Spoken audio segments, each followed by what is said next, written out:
My daughter-in-law turned my son against me until they cut me off for 15 years. Then my small landscaping business took off, and I sold it for $18 million. I bought a massive mansion in Lake Forest to enjoy my retirement in peace. But the very next day, they showed up at my doorstep with 12 suitcases saying, "Hey Dad, we are moving in since you have all this extra room." They thought I was just a lonely old man desperate for connection. They had no idea I was about to teach them the hardest lesson of their lives. What I did next shocked them to their core. If you have ever been underestimated by your own family, hit that like button and subscribe to the channel. Let me know in the comments what city you are watching from. My name is Harlan Bennett, but everyone calls me Hank. I am 70 years old. I was standing on the limestone balcony of my new home in Lake Forest, Illinois. Then the doorbell rang. I set my drink down on the railing and walked through the living room. I pulled open the heavy oak double doors, and the air left my lungs. Standing on my porch was a ghost from my past. Two ghosts, actually, and a stranger. Logan, my son, looked older than his 42 years. Next to him stood Tiffany, my daughter-in-law, the woman who had single-handedly destroyed my family. She looked exactly the same as the last time I saw her. Cold eyes, sharp features, wearing enough designer labels to stock a department store. And behind them, hiding in the shadow of a mountain of luggage, was a teenage girl. I stood there gripping the door handle, my knuckles turning white. I waited for an explanation. I waited for an apology. I waited for Logan to look me in the eye and say, "I am sorry, Dad, for missing Mom's funeral. I am sorry we pretended you did not exist for a decade and a half." But that is not what happened. Tiffany did not even say hello. She did not ask how I was. She simply looked past me, staring into the grand foyer of my house with hungry eyes. "Well," she said, stepping forward and brushing past me as if I were the doorman. "You certainly hid this well, Hank. I must say I am impressed. This place is huge. It definitely has enough room for all of us." I was too stunned to move for a second. The sheer audacity paralyzed me. They had not spoken to me since the day I buried my wife, Martha. And now here she was walking into my $4 million sanctuary like she owned the deed. I stepped in front of her, blocking the path to the living room. "Hold on," I said. My voice was gravel and rust.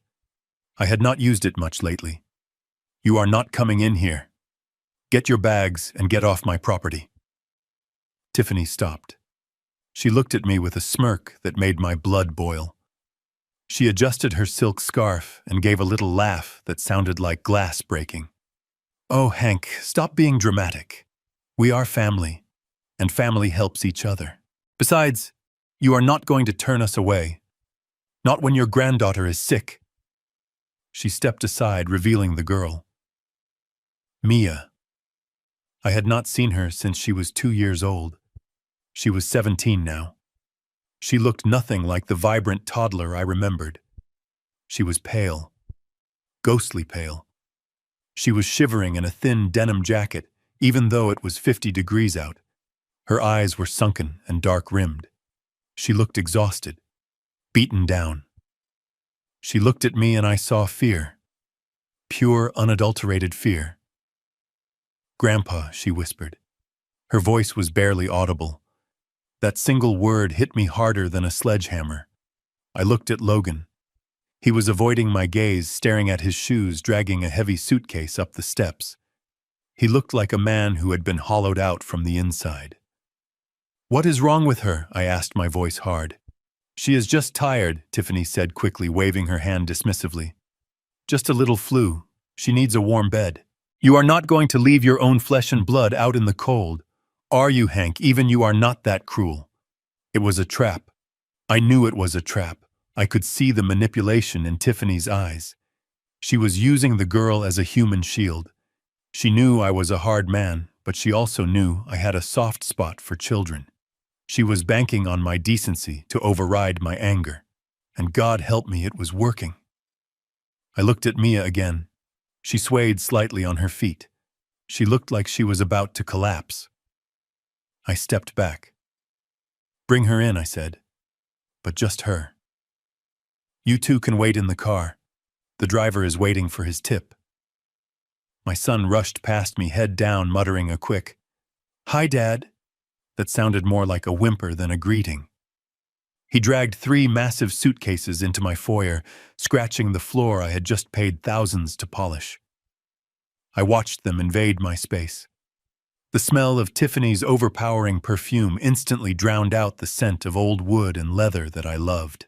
The peace I had felt 5 minutes ago was shattered. I closed the door. The heavy thud echoed through the massive house. I turned to face them. Tiffany was already inspecting the furniture, running her hand along the back of my Italian leather sofa. "Nice," she said, evaluating it like a pawnbroker. "Real leather. You must have been saving those pennies from cutting grass for a long time, Hank.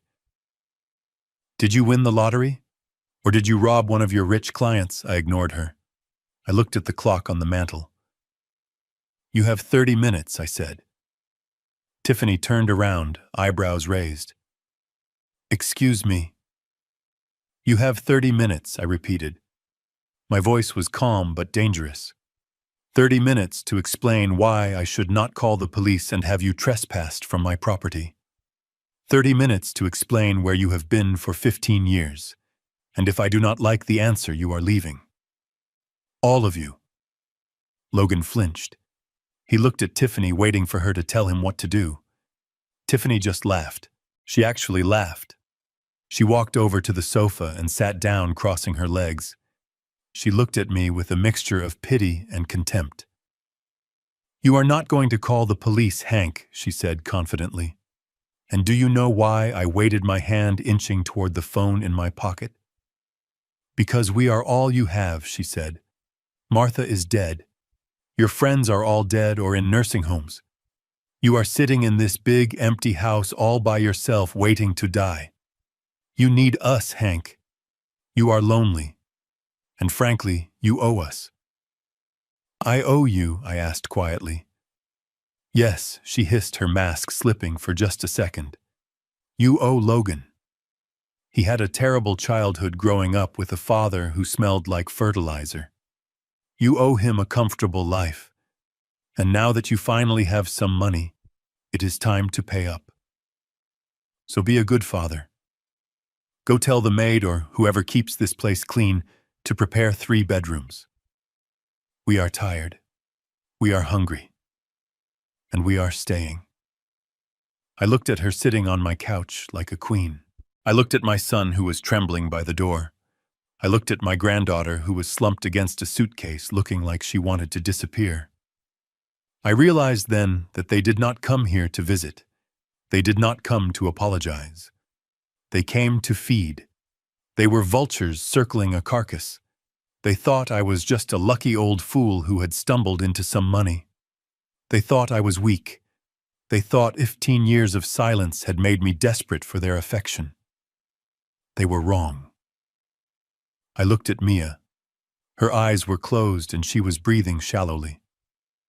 I made a decision right then. I would play their game.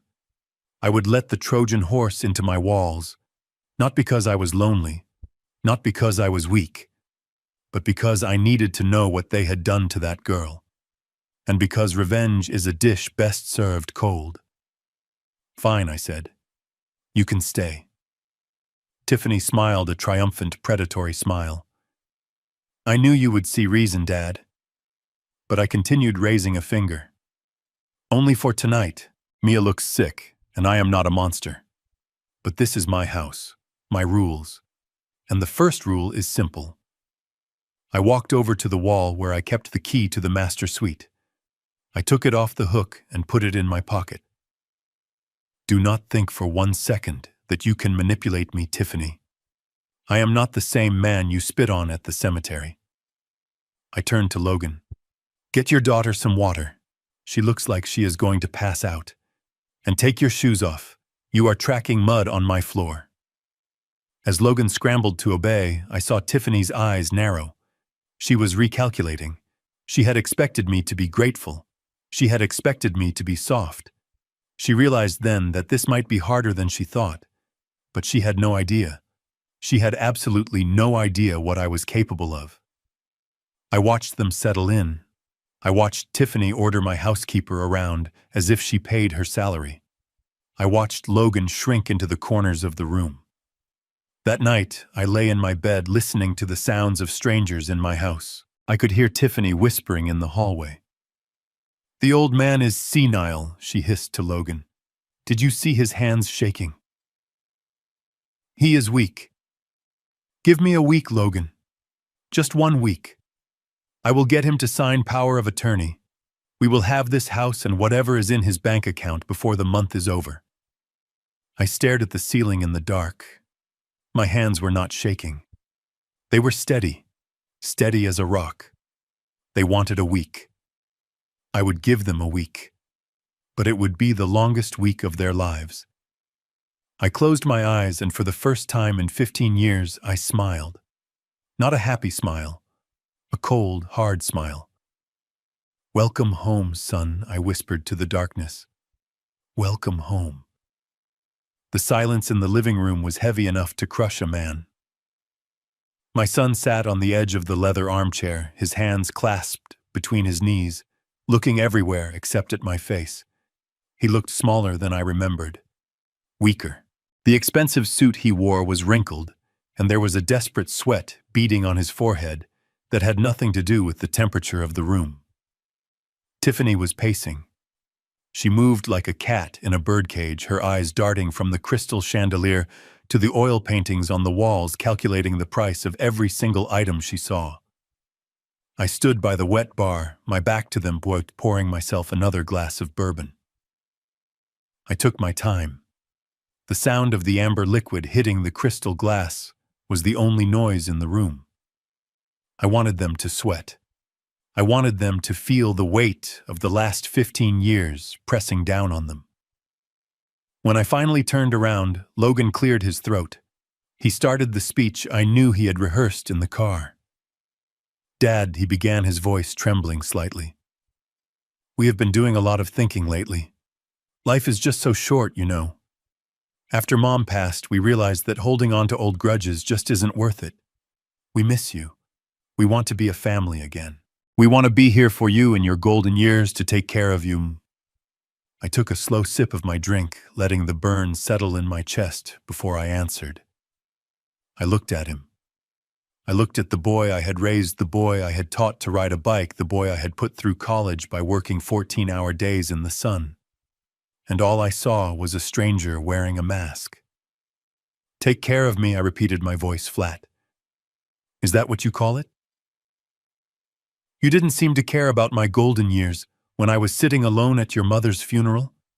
You didn't care when I spent Christmas staring at a wall?" Logan flinched, but Tiffany stepped in smooth as silk. "Oh, Hank, don't be like that. We were all hurting. We just needed time.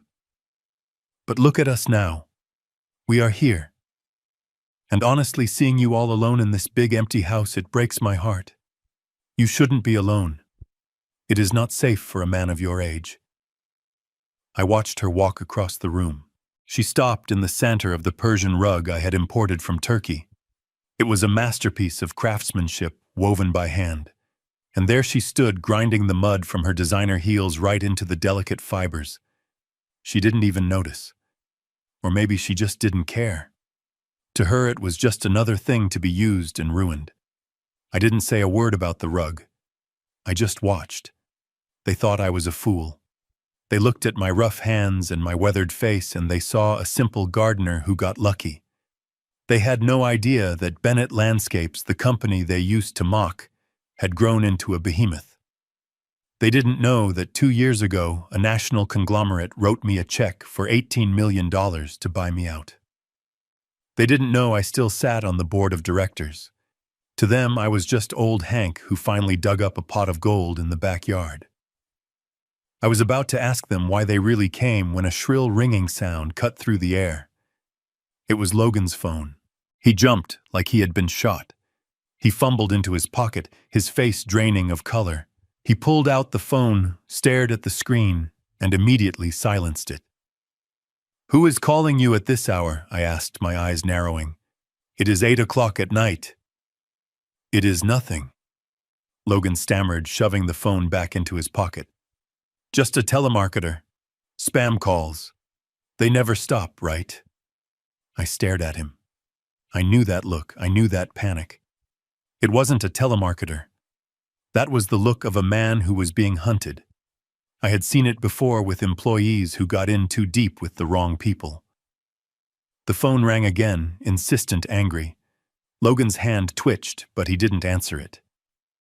"It seems like they really want to sell you something," I said dryly.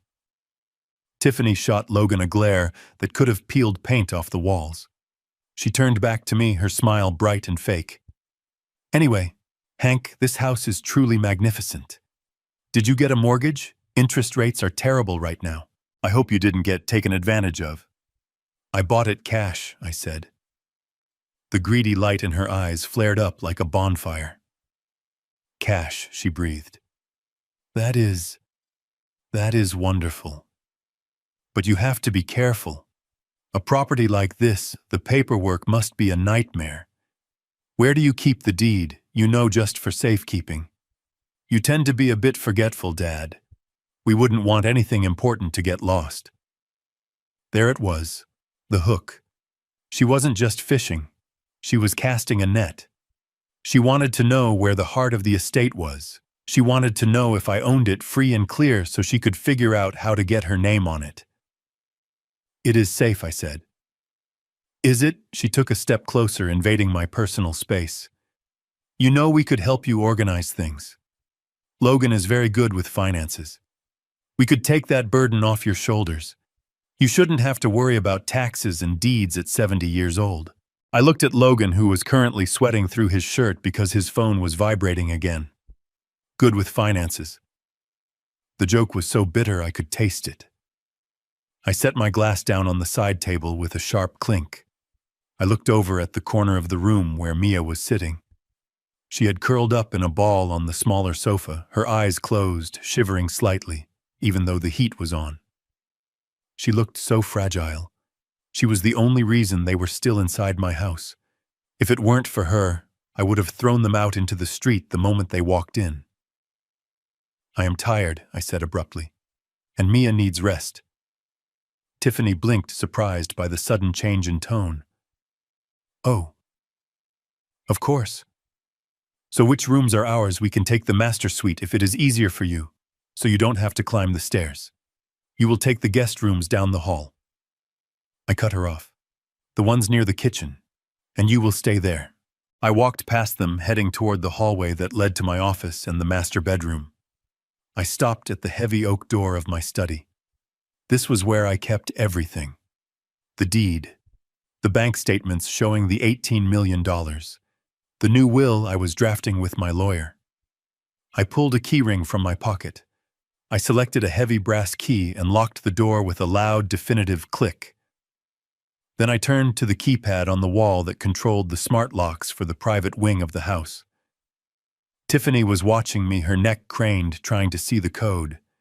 I stood directly in front of the pad, blocking her view with my broad shoulders. I punched in a new code, one I had just thought of. The date I sold my company. I turned back to them. "This wing is off limits," I said. "The kitchen is fully stocked. There are towels in the guest bathroom. We will talk in the morning." But Dad Logan started standing up. "We just got here. We haven't even caught up. We have nothing to catch up on," I said coldly. "You are here because your daughter is sick. Do not mistake my hospitality for forgiveness." I looked at Tiffany one last time. She was staring at the locked office door as if she could burn through the wood with her gaze. She wasn't looking at me. She was looking at the prize. "Good night," I said. I walked into my bedroom and locked that door too. I engaged the deadbolt. Then I went to the security monitor on my nightstand. I pulled up the camera feed for the living room. I watched them. As soon as I was gone, the act dropped. Logan collapsed onto the sofa, putting his head in his hands. He pulled his phone out and stared at the screen with a look of pure terror. Tiffany didn't comfort him. She didn't check on her daughter. She walked straight to the hallway. She stood in front of my office door. I watched on the screen as she reached out and tried the handle. It was locked. She jiggled it, frustrated. Then she leaned down, peering into the keyhole. I saw her lips move. The camera had a microphone, and I turned the volume up. "Old fool," she hissed. "He is hiding it in there. I know it." She turned back to Logan.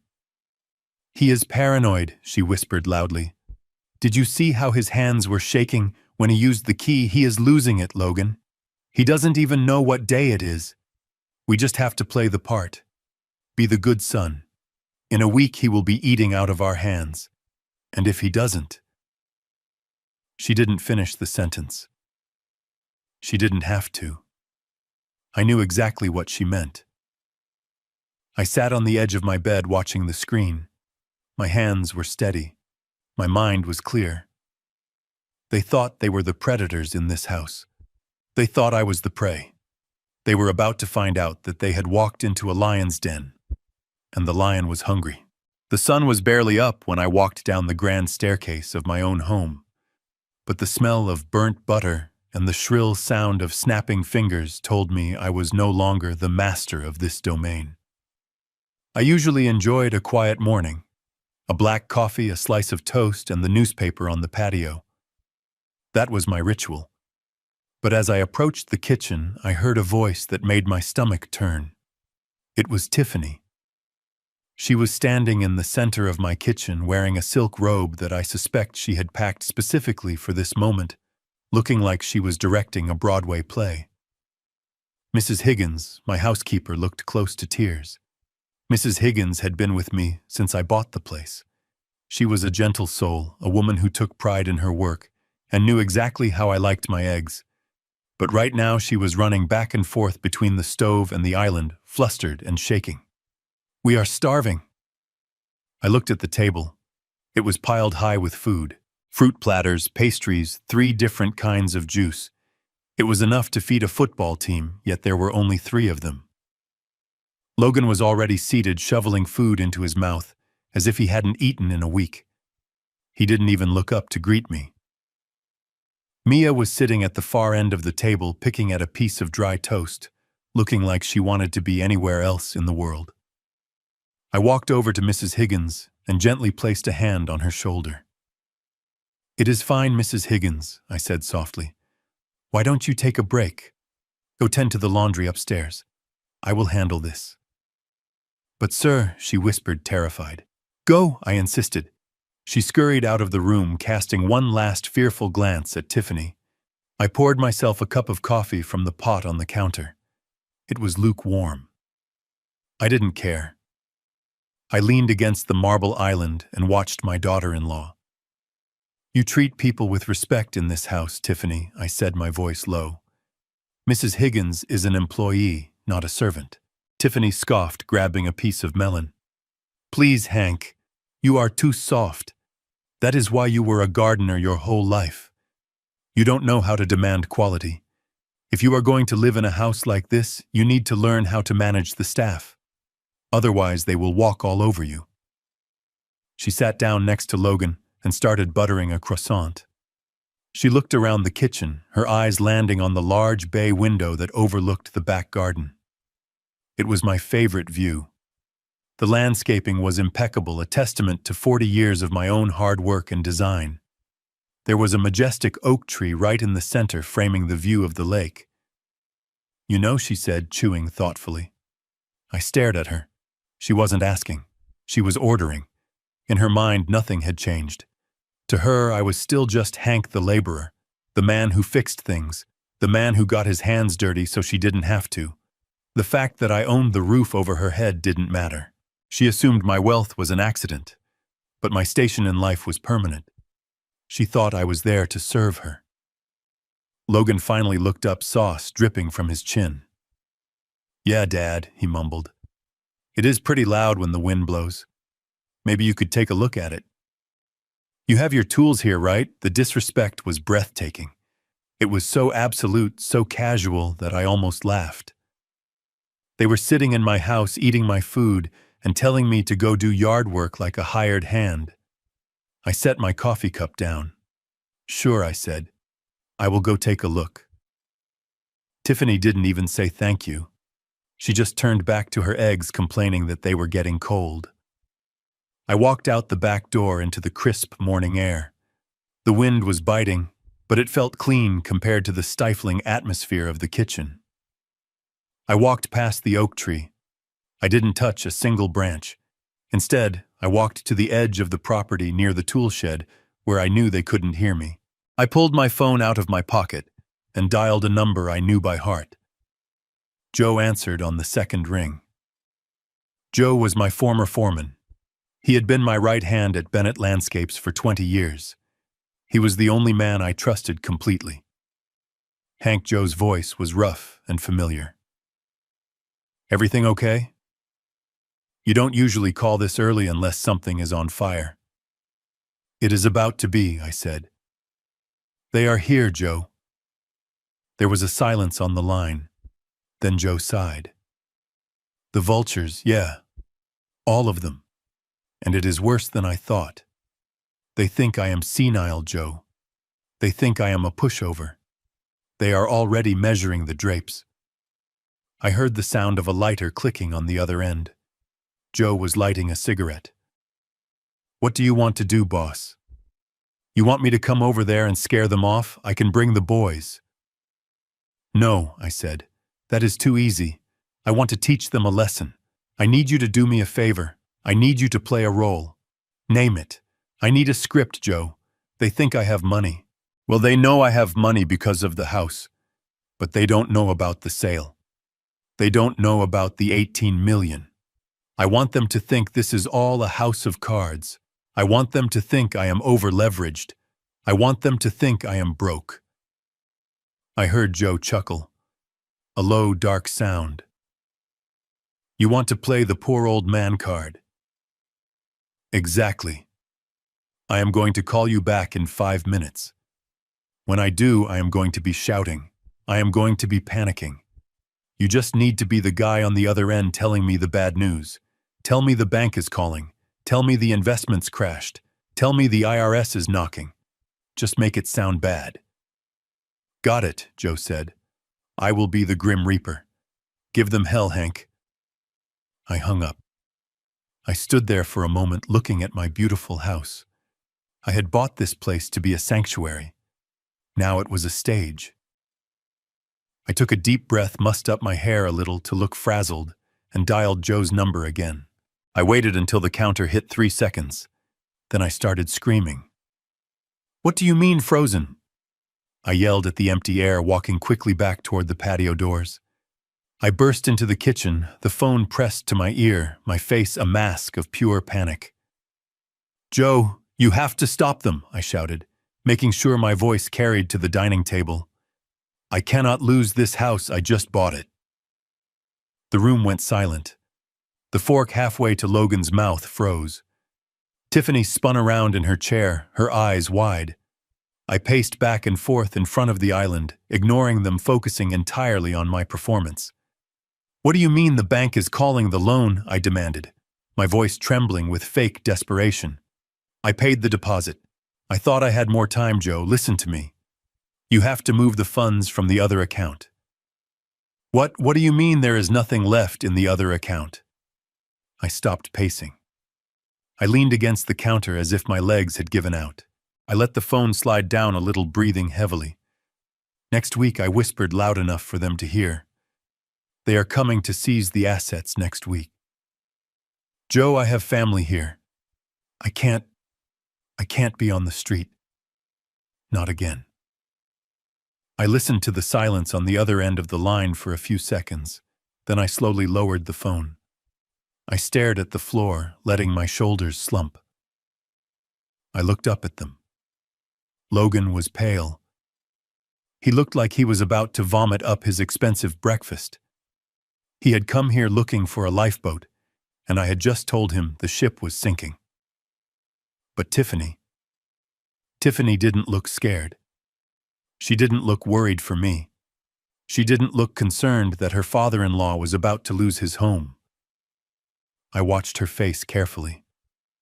I saw the gears turning. Her eyes narrowed, shifting from me to the expensive appliances, calculating. She wasn't looking at a tragedy. She was looking at an opportunity. Her face smoothed out into a mask of concern, but I saw the spark in her eyes. It was greed. Pure, unadulterated greed. She wasn't thinking about saving me. She was thinking about what she could grab before the bank took it all. "Oh, Hank," she said softly, standing up and walking toward me. "Is everything okay? Who was that?" I looked at her and I knew. The trap was set, and she had just walked right into it. I left the kitchen with the weight of the world apparently on my shoulders, walking slowly, and stooped over as if the news of my financial ruin had physically broken my spine. I muttered something about needing to find documents and headed toward the hallway that separated the main living area from the guest wing. But as soon as I turned the corner out of their sight, I straightened up. My step became silent and sure. I was not a man defeated, I was a hunter who had just laid a trap, and now I needed to see if the prey had taken the bait. I knew exactly where they would go. The guest suite I had assigned them was the furthest one down the east corridor, a large room with thin walls if you knew where to listen. I bypassed my office and slipped into the linen closet next to their room, leaving the door cracked just an inch. It was a trick I had used when raising Logan, catching him sneaking out at night. I never thought I would have to use it 40 years later to protect myself from him. The voices started almost immediately. They were hushed but angry, the sound of desperate people realizing their lifeboat had a leak. "We have to go, Logan." That was my son, his voice pitching up in that whiny tone he used when things got hard. "Did you hear him on the phone? The bank is coming next week. If we stay here, we are going to get dragged into his mess. They might come after our assets too if they think we are connected. We came here for a free ride, not to pay off a bankrupt old man's debts." I waited for the response. I waited for Tiffany to agree to pack her Louis Vuitton bags and run back to whatever hole they had crawled out of. But I had underestimated her greed. Her voice was not scared, it was cold and sharp like a butcher knife hitting a cutting board. "You are an idiot, Logan," she hissed. "Keep your voice down. Do you think I dragged us all the way here just to leave because of one phone call? Think for a second. If the bank is seizing the house next week, that means we have 7 days. 7 days where he is still the legal owner. 7 days where he is panicked, confused, and desperate." "What does that matter?" Logan argued. "Zero is zero, Tiffany. If the house is gone, the money is gone." "He is 70 years old," Tiffany snapped. "He is confused. He probably has other assets he has forgotten about, or accounts the bank hasn't frozen yet. And more importantly, he has insurance." I felt a chill run down my spine that had nothing to do with the air conditioning. I leaned closer to the crack in the door, holding my breath. "Life insurance," she continued, her voice dropping to a conspiratorial whisper. "A man like Hank definitely has a policy. Probably a big one from when he owned that landscaping company. If he loses everything and the stress becomes too much, well, old men have heart attacks all the time, don't they?" I stood in the dark linen closet, my hands clenched into fists so tight my fingernails dug into my palms. They were not just talking about money anymore. They were weighing my life against a payout. "But even if he doesn't die," Logan said, and I could hear the hesitation in his voice, though not nearly enough of it. "What good is he to us, broke?" "Guardianship," Tiffany said the word landing with a heavy finality. "If he is losing his mind and his money, the state will declare him incompetent. We need to get ahead of that. We get him to sign emergency guardianship papers over to us before the bank moves in. We tell him it is to protect the assets, to hide them from the creditors. He will believe us. He trusts you. Once we have power of attorney, we can liquidate whatever is left before the bank gets their hands on it. We can sell the furniture, the art, the jewelry. We can empty his personal accounts. We strip the carcass before the vultures land. I closed my eyes in the darkness. It was a visceral image stripping the carcass. That was what I was to them. Not a father, not a grandfather. Just meat. Just something to be consumed. But Dad isn't stupid, Logan said. He might not sign. He will sign, Tiffany replied with terrifying confidence. He is scared, Logan. Did you see him shaking in the kitchen? He is terrified of being poor again. We just have to push him a little harder. Make him feel like we are his only salvation. And if he resists, well, there are ways to make an old man compliant. I have some things in my bag that can help him sleep, help him relax. If he is a little groggy, he won't read the fine print. The silence that followed was deafening. My son did not object. He did not defend me. He did not say that drugging his father was a line he wouldn't cross. Okay, he said finally. Okay, but we have to do it fast. We will do it tonight, Tiffany said. Go make nice with him. Tell him we are here to support him. I will call that lawyer friend of mine, Rick. He will draft the papers for a fee. We will get it done over dinner. I had heard enough. I stepped back from the door, moving silently on the plush carpet. My heart was not racing anymore. It had slowed down into a steady, heavy rhythm. The grief I had felt earlier, the tiny lingering hope that maybe my son still had a shred of decency in him, was gone. It had been replaced by a cold, hard resolve. They wanted to play games with my life. They wanted to drug me and rob me. Fine. I would not kick them out. Kicking them out was too easy. It was too merciful. If I threw them out now, they would just go find another victim. No, I was going to let them stay. I was going to let them think they were winning right until the moment the trap snapped shut. I walked back toward the main foyer, my face composed, my mind racing with plans. I needed to call my lawyer. I needed to secure the perimeter. But first I needed to get some air. I turned the corner near the grand staircase and nearly collided with a small figure. It was Mia. She jumped back, her eyes wide and terrified. She was clutching a ragged backpack to her chest, as if it contained all her worldly possessions. She looked like a ghost haunting my hallway. I stopped.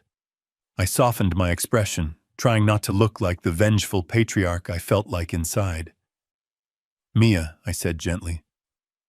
I didn't see you there. Are you all right? She looked around, frantically checking the stairs, checking the hallway behind me. She was trembling. She took a step closer to me, invading my personal space in a way that told me she was desperate. Grandpa, she whispered, her voice barely a breath of wind. You have to be careful. I frowned, leaning down to her level. What do you mean, honey? Mom, she said, tears welling up in her large, dark eyes.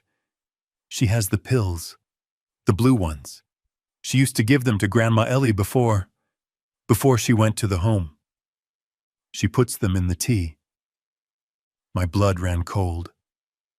Grandma Ellie was Tiffany's mother.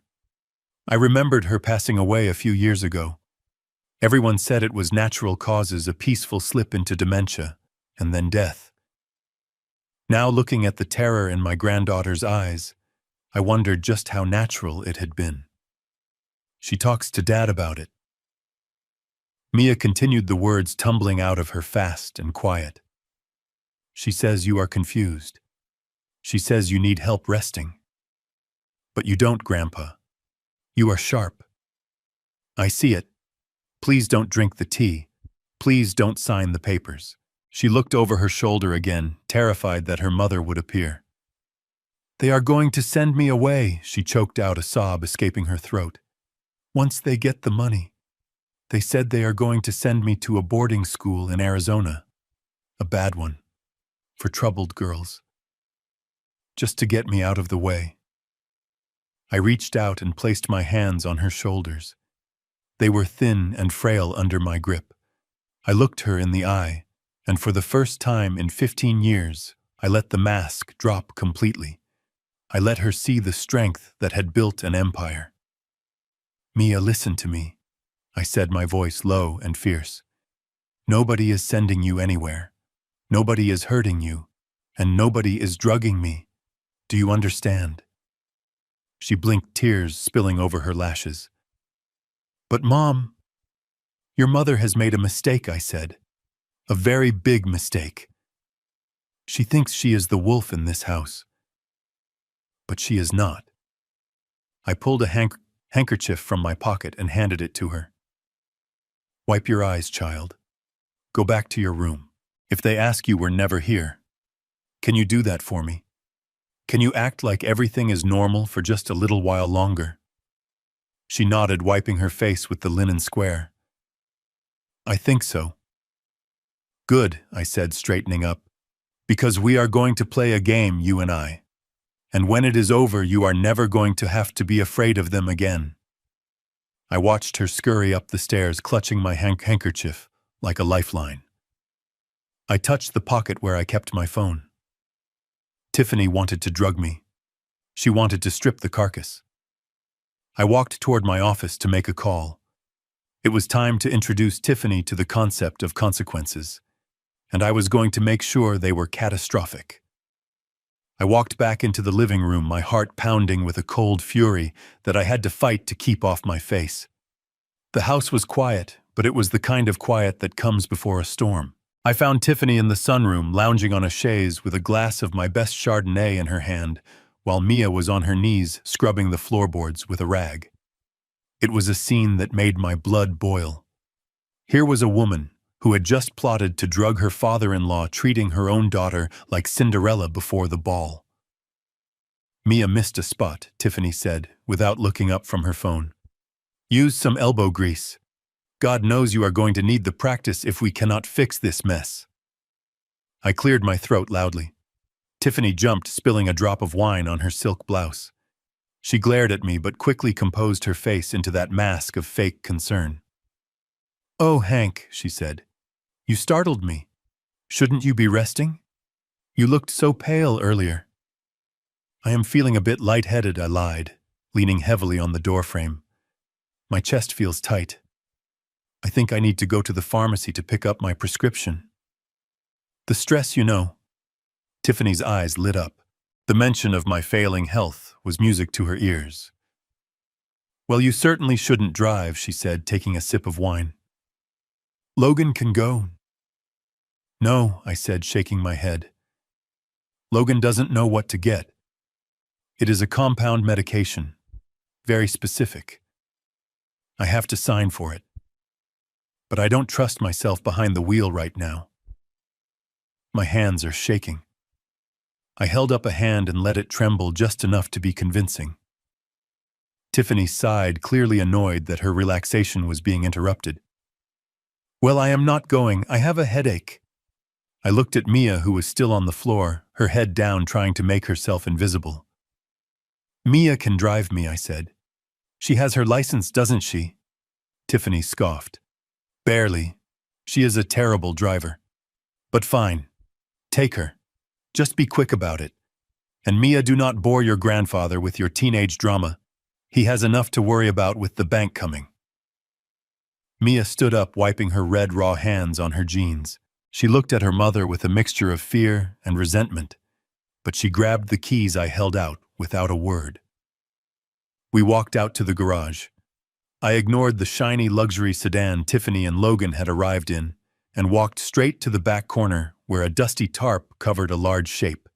I pulled the tarp off, revealing my 1997 Ford F-150. It was dented, scratched, and smelled like gasoline and pine sawdust.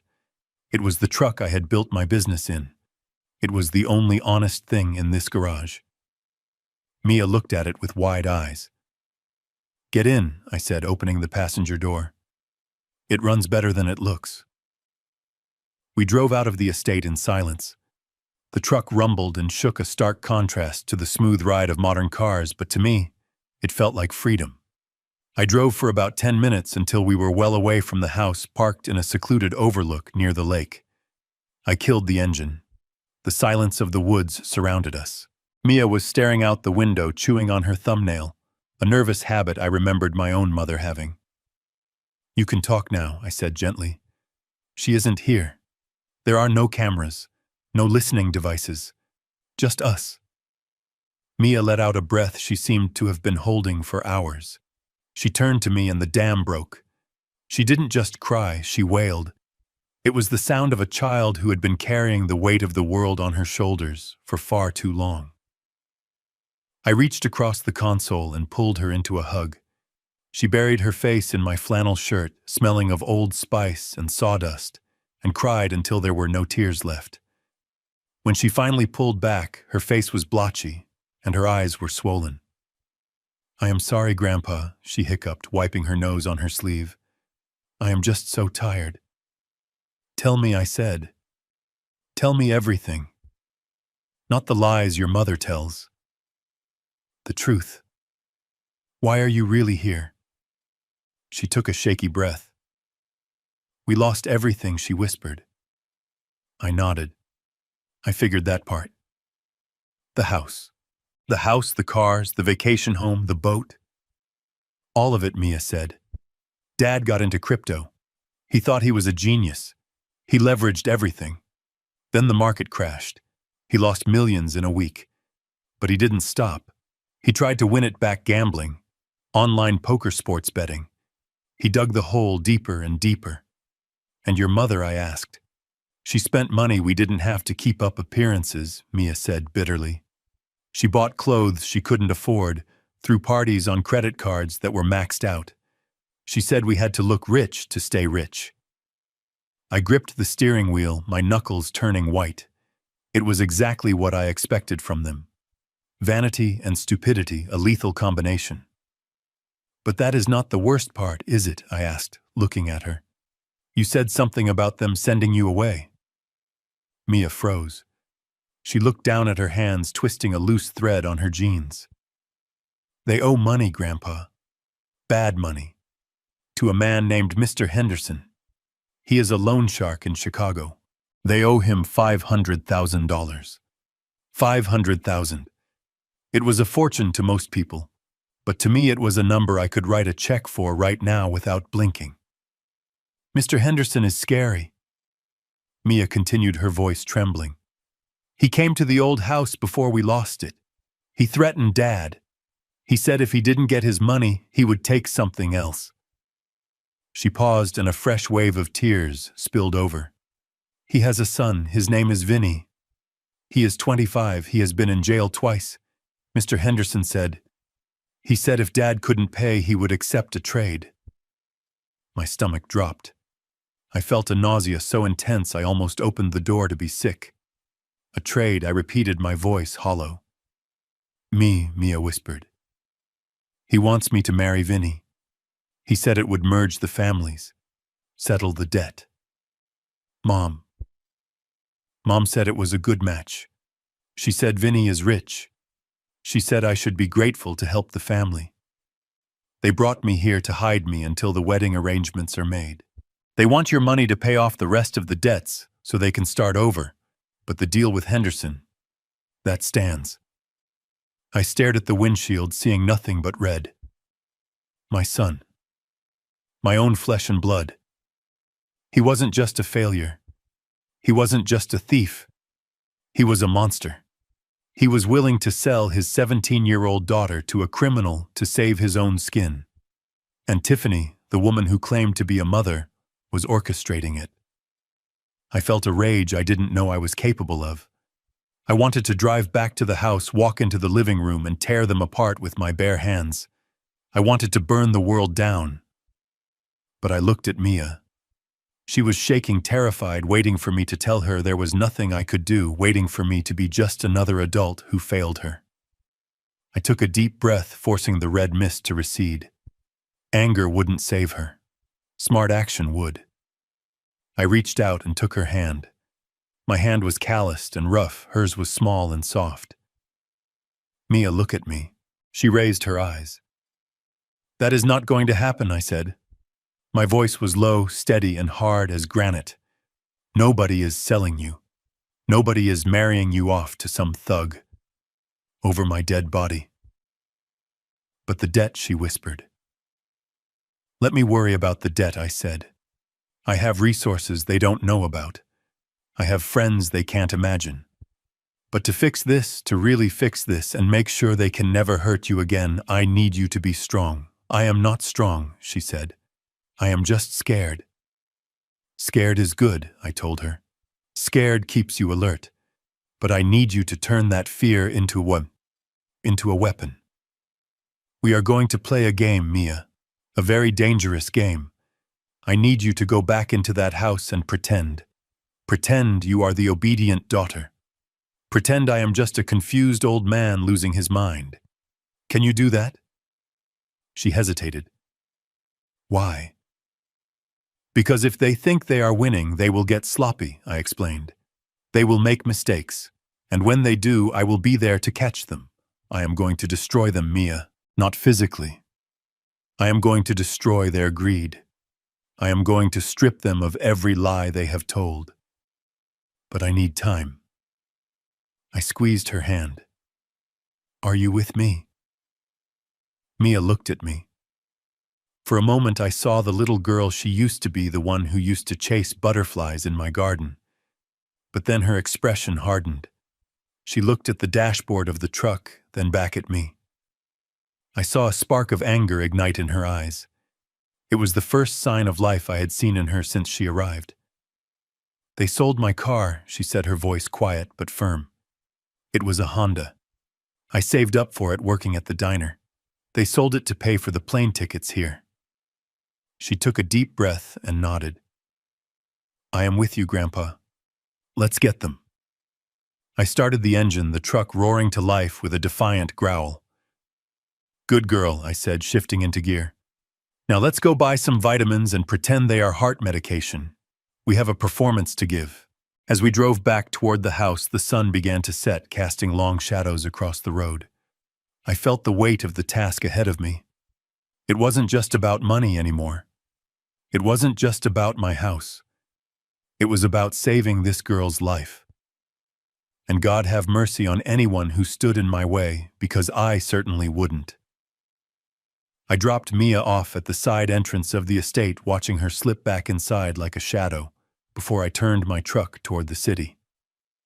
The drive to downtown Chicago usually took an hour, but I made it in 45 minutes. My mind was racing faster than the engine. I needed ammunition. If I was going to go to war with my own flesh and blood, I needed to know exactly what kind of weapons they were carrying. Victoria Sterling was the kind of lawyer who could make a grown man cry with a single raised eyebrow.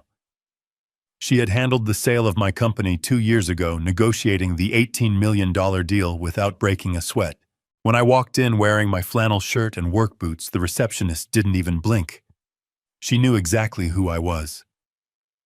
Hank, Victoria said, standing up from behind her massive mahogany desk. She didn't offer a handshake, she just pointed to the chair. You look like a man who is about to bury a body. Coffee or scotch? Coffee, I said, sitting down heavily. Black. And I am not burying a body, Victoria. I am trying to stop one from being buried. Mine. I told her everything. I told her about the surprise visit, the manipulation, the plan to drug me, the loan shark, the threat to Mia. Victoria listened in silence, her face a perfect mask of professional detachment, but I saw her knuckles turn white as she gripped her pen. When I finished, she opened a thick file folder on her desk. I thought you might need this, she said, sliding the folder toward me. When you called me yesterday and asked me to run a background check on Logan, I put my best investigator on it immediately, Hank. It is worse than you think. I opened the folder. The first page was a mugshot. It was Logan, but younger. What is this? I asked, my voice steady. But Hank, that is just the beginning. She flipped the page. Currently, there is a warrant for his arrest in Florida. Credit card fraud. Identity theft. He has been moving from state to state running a Ponzi scheme with cryptocurrency investors. He is not just a bad businessman, Hank. He is a criminal. And he is desperate. I looked at the papers. My son. the boy I taught to fish, the boy I carried on my shoulders. He was a con artist, a thief, and now he was in my house targeting me. And the debt I asked closing the folder, the 500,000 to the loan shark. It is real, Victoria said. The man is Henderson. He fronts as a legitimate private lender, but he is mob-connected. He bought Logan's debt from 3 different casinos and consolidated it. He is aggressive, Hank. If Logan doesn't pay, Henderson will hurt him, or anyone close to him. I sat back in the chair, staring out the window at the gray Chicago skyline. I felt old. Older than my 70 years. I felt the weight of every sacrifice I had ever made for my family, and I felt the bitter sting of betrayal. They didn't come to me for help. They came to me to bleed me dry. But then I thought of Mia. I thought of her terrified eyes in my truck. I thought of the deal they had made to sell her off like cattle. I leaned forward. My sadness was gone, replaced by a cold, tactical rage. Who holds the paper on the debt now? I asked. Henderson, Victoria said. Through a shell company called Zenith Holdings. Buy it, I said. Victoria blinked. Excuse me. I want you to call Henderson's people, I said, my voice hard as iron. I want you to buy the debt. Offer them full value. Cash. Today. I want the transfer of ownership signed and delivered to me by tomorrow morning, Hank, Victoria warned. That is $500,000. You are basically paying off his gambling debts. No, I corrected her. I am not paying it off. I am buying it. I want to be the one holding the leash. If Henderson owns the debt, he controls Logan. If I own the debt, I own Logan. And if I own Logan, I can crush him legally.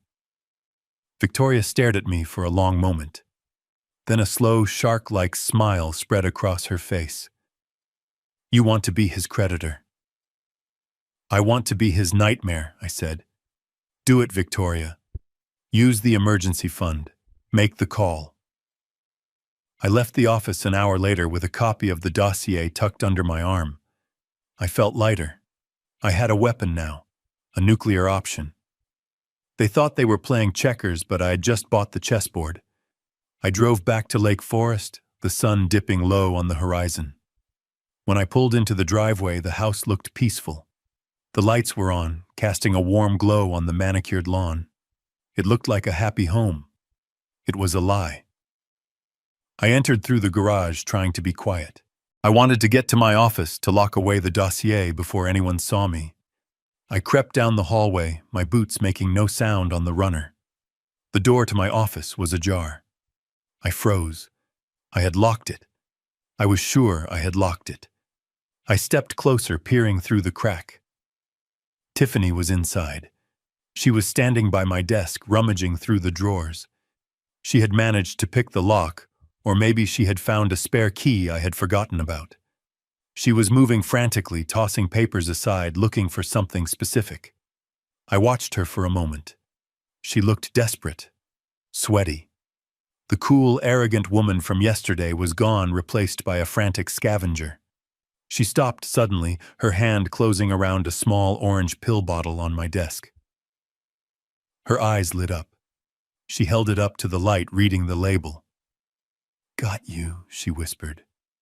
I stepped into the room. Looking for something, Tiffany? I asked, my voice booming in the small space. She spun around, gasping and nearly dropping the bottle. She clutched it to her chest, her face going pale, then flushing red. Hank, she stammered. I didn't hear you come in. I was looking for a pen, to leave you a note. A note, I repeated, walking slowly toward her. In my locked office. Inside my desk drawer. The door was open, she lied smoothly, recovering her composure. And I found these. She held up the pill bottle. It was a bottle of high-potency multivitamins I took for my joints. But the label was faded, and unless you read the fine print, it looked like serious medication. Digoxin, she read, mispronouncing the brand name intentionally or not. This is for heart failure, isn't it, Hank? I stopped. I looked at the bottle, then at her. I saw the calculation in her eyes. She wanted me to be sick. She needed me to be sick. It fit her narrative. If I was dying, if my heart was failing, then my confusion and weakness were explained. It made me an easier target. I decided to give her what she wanted. I sighed, letting my shoulders slump. I reached out a trembling hand. "Give me that, Tiffany," I said, my voice wavering. I don't like people knowing. It is just a little condition. The doctor said I have to be careful. Stress is bad for me." Tiffany's smile returned. It was predatory. She handed me the bottle, her fingers brushing mine. Her skin was cold. "Oh, Hank," she cooed, her voice dripping with fake sympathy. "Why didn't you tell us? We have been so worried.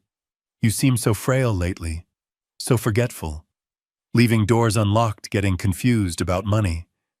It all makes sense now. Your heart isn't pumping enough blood to your brain, is it?" I looked down at the floor, hiding the disgust in my eyes. "Maybe," I muttered. "Maybe I am getting worse." Tiffany placed a hand on my arm. She squeezed it gently like a snake testing the size of its meal. "You shouldn't be managing all this alone, Dad," she said, using the word dad like a weapon. "The stress of the house, the bills, the bank calling, it is going to kill you. Literally. You need rest. You need someone to take the burden off your shoulders." I looked up at her, feigning hopelessness. "I don't know what to do, Tiffany." The bank called again. They said I have to sign some papers or they will take the house tomorrow. I was lying, of course. Joe hadn't called back, but Tiffany didn't know that. "Tomorrow," she gasped, her eyes widening. "Oh, God." Okay, Hank. Listen to me. We can fix this. I know what to do." She pulled her phone out of her pocket. "I have a friend," she said quickly, "a very good lawyer. His name is Rick. He specializes in asset protection for seniors. I called him earlier just in case. He is in the area. I can have him come over tonight." "Right now." "Tonight," I asked, backing away a little, acting overwhelmed. "That seems fast. I am tired, Tiffany. Can't it wait?" "No," she insisted, stepping forward, crowding me. "It cannot wait, Hank. If you don't act tonight, you will lose everything. Rick can draw up some papers. Simple papers. Just to put the assets in a trust. Or assign a guardian to handle the legal battles for you. So you can rest.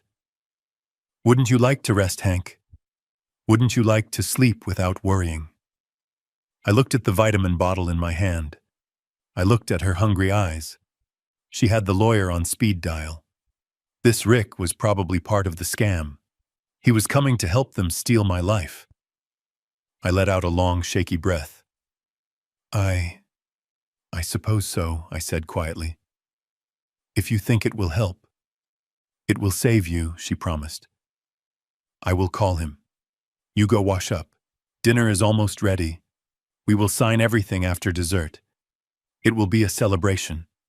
The start of your new peaceful life." She hurried out of the room, phone already to her ear, not even bothering to close the door she had broken into. I stood there alone in my office. I tightened my grip on the vitamin bottle until the plastic creaked. Rick was coming. Good. Let him come. I had a dossier in my hand that proved my son was a felon. I had a lawyer buying their debt. And now I had them exactly where I wanted them. They thought they were bringing in the closer to finish me off. They were just bringing another fly into the web. I walked over to my safe hidden behind a painting of the Chicago skyline. I punched in the code. I placed the dossier inside right next to the deed of the house. I checked my watch. It was 6 o'clock. Showtime. I walked out of the office, leaving the door open just like she had left it. I headed to the kitchen, ready to play the role of a lifetime. The senile, dying old man who was about to sign his life away. Little did they know the pen I would be using was filled with poison. and I was writing their obituary. Rick arrived at 7:30 sharp, carrying a leather briefcase that looked more expensive than his car. He was a small man with shifting eyes and a smile that showed too many teeth. He smelled of cheap cologne and stale tobacco smoke, the kind of scent that clings to people who spend too much time in back rooms making deals they shouldn't. Tiffany greeted him at the door like he was a long-lost brother, kissing his cheek and whispering something in his ear that made him nod and glance toward the kitchen where I was sitting. I was ready. I had spent the last hour practicing in the mirror. I let my jaw go slack. I stooped my shoulders until my back ached. I stopped shaving, leaving patches of gray stubble on my chin. When they walked into the dining room, I was staring blankly at a bowl of mashed potatoes, my hands trembling just enough to make the silverware rattle against the china. "Hank, this is—" "Rick," Tiffany said, her voice loud and slow like she was talking to a toddler. "He is the friend I told you about, the lawyer. He is here to help us with the paperwork." I looked up, blinking slowly. "Rick," I muttered. I thought we were playing cards. Where's the deck?" Rick chuckled, a dry, raspy sound. "No cards tonight, Mr. Bennett. Just a few signatures. We want to make sure your assets are safe from that nasty bank, don't we?" We sat down to dinner. It was a surreal affair. Tiffany had ordered takeout from a high-end steakhouse, plating it on my fine china to make it look homemade. She poured wine for everyone except me. For me, she poured a glass of water and set the bottle of vitamins next to it, making sure Rick saw it. "See," she whispered to him. "He is on a strict regimen. His heart is basically a ticking time bomb." I decided it was time to ramp up the performance. I reached for the salt shaker and let my hand spasm, knocking it over. Salt spilled across the mahogany table. "Oh, clumsy me," I mumbled. Then I looked directly at Logan. He was cutting his steak with a savagery that betrayed his anxiety. He hadn't looked me in the eye since he arrived. I saw Tiffany kick Logan under the table. She was smiling a triumphant, wicked smile. She leaned toward Rick and whispered loud enough for me to hear. "See, it comes and goes. Some days he doesn't even know what year it is. It is dementia, Rick. Rapid onset. We need to get this done before he forgets his own name." Rick nodded, pulling a thick stack of documents from his briefcase. He pushed aside his half-eaten steak and spread the papers out on the table. They were dense, filled with legal jargon. Emergency guardianship, durable power of attorney, revocable living trust. It was a death warrant for my freedom. If I signed these, I would legally become a child in the eyes of the state. They would control my money, my medical decisions, my residence. They could throw me in a state-run nursing home the next morning and sell this house before lunch. "Just a few formalities," Mr. Bennett, Rick said, uncapping a heavy fountain pen. "We call this a medical registration. It just tells the doctors that Tiffany and Logan can pick up your prescriptions. That is all. Standard procedure for men of your condition." I looked at the papers. I looked at the pen. I let my hand hover over the signature line, shaking violently. "I don't know," I said, my voice wavering. "This looks like a lot of pages for a prescription." "It is just government red tape," Hank, Tiffany said, her patience thinning. "Just sign it.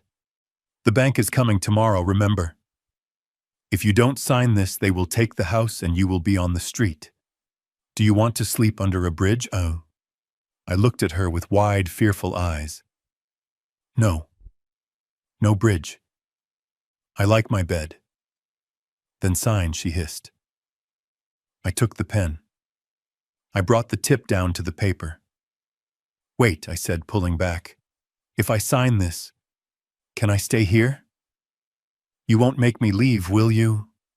I promised Martha I would stay. Tiffany rolled her eyes. She looked at Rick, who shrugged. "Of course you can stay." "Dad," Logan said, his voice cracking. "We just want to help." "You are lying," I thought. "You are lying through your teeth." I lowered the pen again. I made a mark, a shaky line that looked nothing like my signature. Tiffany leaned over the table. "Press harder, Hank, and write your full name, Harland Bennett." "Stop shaking." I looked up at her, feigning confusion. "Who is Harland? I am Hank." "Sign the damn paper, you senile old fool," Tiffany shouted, slamming her hand on the table. The room went deadly silent.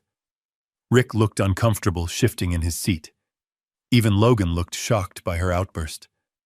That was the signal. Mia, who had been sitting silently at the end of the table, stood up. She was holding a large pitcher of ice water. Her hands were shaking too, but not from acting. She was terrified. But she caught my eye, and I gave her the tiniest, almost imperceptible nod. She walked toward me ostensibly to refill my glass.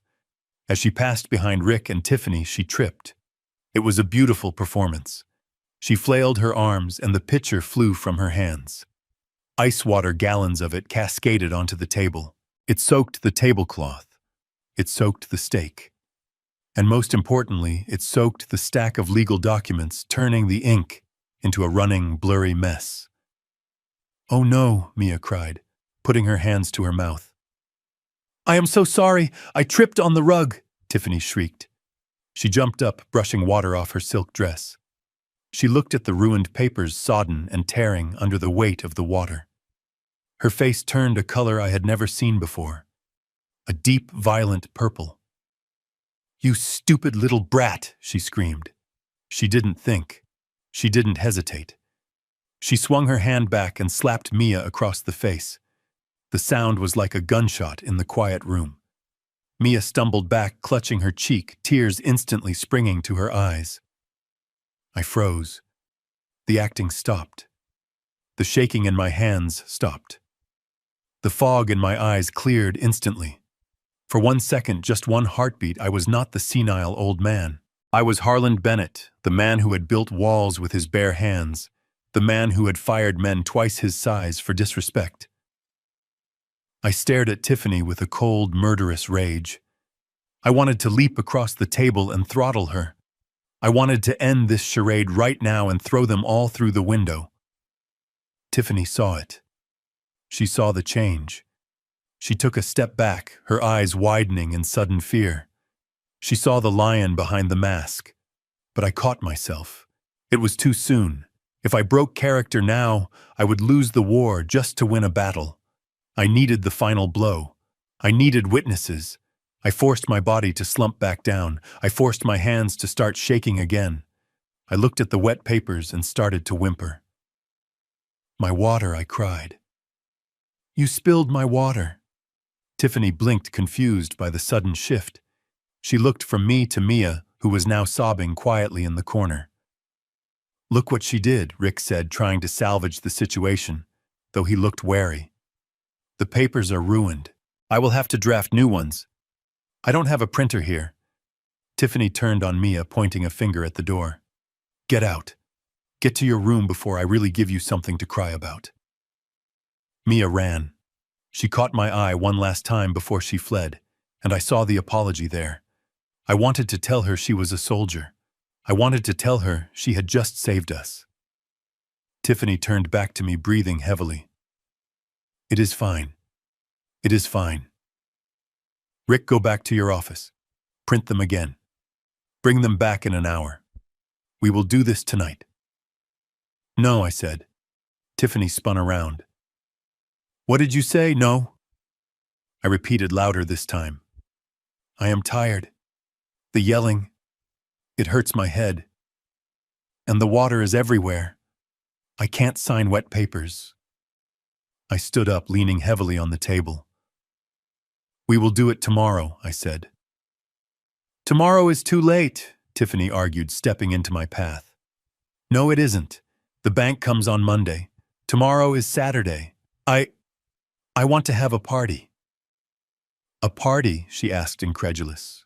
"Are you insane? A housewarming party?" I said, letting a goofy smile spread across my face. "I never had one. If I am going to lose the house, or sign it to you, I want one last night. I want to invite my friends." You don't have any friends, Tiffany spat. I have Joe, I said. And the boys from the shop. Invite them, tomorrow night. We will have a big dinner and then I will sign, in front of everyone. A ceremony. Yes, that would be nice. A passing of the torch. I saw the gears turning in her head. She hated the idea. She wanted it done now. But she also saw an opportunity, a public signing. Witnesses. If I signed the papers in front of a crowd, nobody could claim later that she had coerced me in a dark room. It would legitimize her theft. She looked at Rick. He shrugged. It might actually be better, he said. It makes it harder to contest later if there are witnesses. Tiffany sighed. She looked at me with pure venom. Fine, she said. One party. Tomorrow night. But you invite your trashy friends, and I will invite some real people. People who matter. We will show them that the Bennett family is back on top. But Sunday morning, Hank, you sign everything. Or so help me God, I will put you in a home so fast your head will spin. I smiled a vacant, watery smile. Okay, Tiffany. Sunday morning. I shuffled toward the hallway, leaving them in the wet ruin of the dining room. But inside I was calculating. She was going to invite people who matter. Perfect. I wanted an audience. I wanted every single person she tried to impress to see exactly what she was. She had slapped my granddaughter. That was the last mistake she would ever make in this house. I walked to my room, locked the door, and pulled out my phone. I dialed Joe. It is on, I said, my voice steady and cold. Tomorrow night, tell the boys to come. And tell them to bring their work clothes. We have a show to put on. I poured my coffee black and retreated to the corner watching her. My phone buzzed in my pocket. It was a fraud alert from my bank. A charge for $12,000 at a high-end catering company. Another for $5,000 at a liquor distributor. And another for $3,000 at a florist. She had stolen my credit card. I must have left my wallet on the counter the night before during the water pitcher incident, and she had swiped the numbers. A younger man might have been furious. He might have stormed over there and demanded an explanation. But I just cleared the notification and put the phone back in my pocket. Let her spend it. Every dollar she stole was another nail in her coffin. It was grand larceny now. She wasn't just a bad daughter-in-law, she was a felon in the making. I listened to her on the phone inviting people. Her voice dropped an octave, becoming smooth and cultured, a complete fabrication of the woman she actually was. Yes, darling, she purred into the receiver. It is a passing of the torch ceremony, really. Hank is finally stepping down. He is handing the estate and the family assets over to Logan and me. It is tragic, of course, his mind is going, but we want to honor him while he still recognizes faces. You simply must come. I took a sip of coffee, hiding my smile behind the mug. She was selling tickets to her own execution. I finished my drink and slipped out the back door. I had my own calls to make. I walked down to the edge of the lake where the water lapped gently against the stones. I dialed Joe again.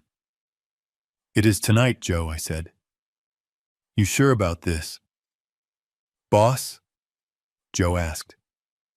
His voice sounded worried. I don't like seeing you play the fool, Hank. It doesn't sit right with me.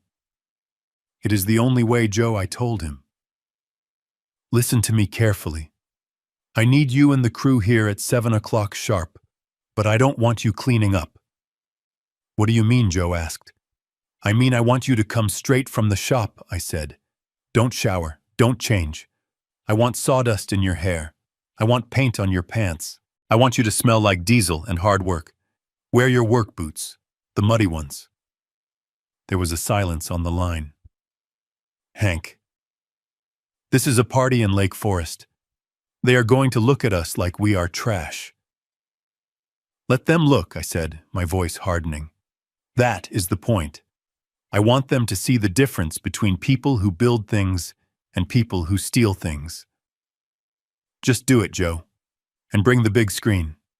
The one we use for safety presentations. Joe sighed. All right, Hank. We will be there, looking like a construction site disaster. I hung up. The stage was being set. I spent the afternoon playing the part of the confused old man. I wandered through the house, getting in the way, asking the caterers if they had seen my glasses, even though they were on my face.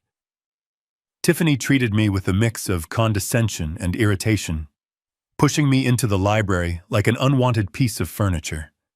Just sit there and watch TV, she hissed.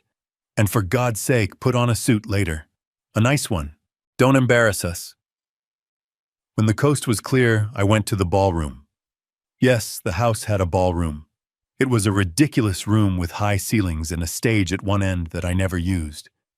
But today, it was perfect. The caterers were busy setting up round tables with white linens in the garden, so the ballroom was empty. I set up the projector Joe had dropped off at the service entrance earlier. I connected it to the sound system hidden behind a velvet curtain. I tested the connection with my phone. The video file was queued up. The audio was crisp.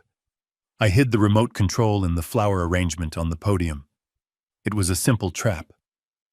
But the best ones always are.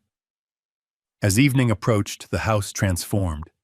It smelled of expensive perfume and roast duck masking the scent of the wood and stone I loved. I went to my room and put on my best suit.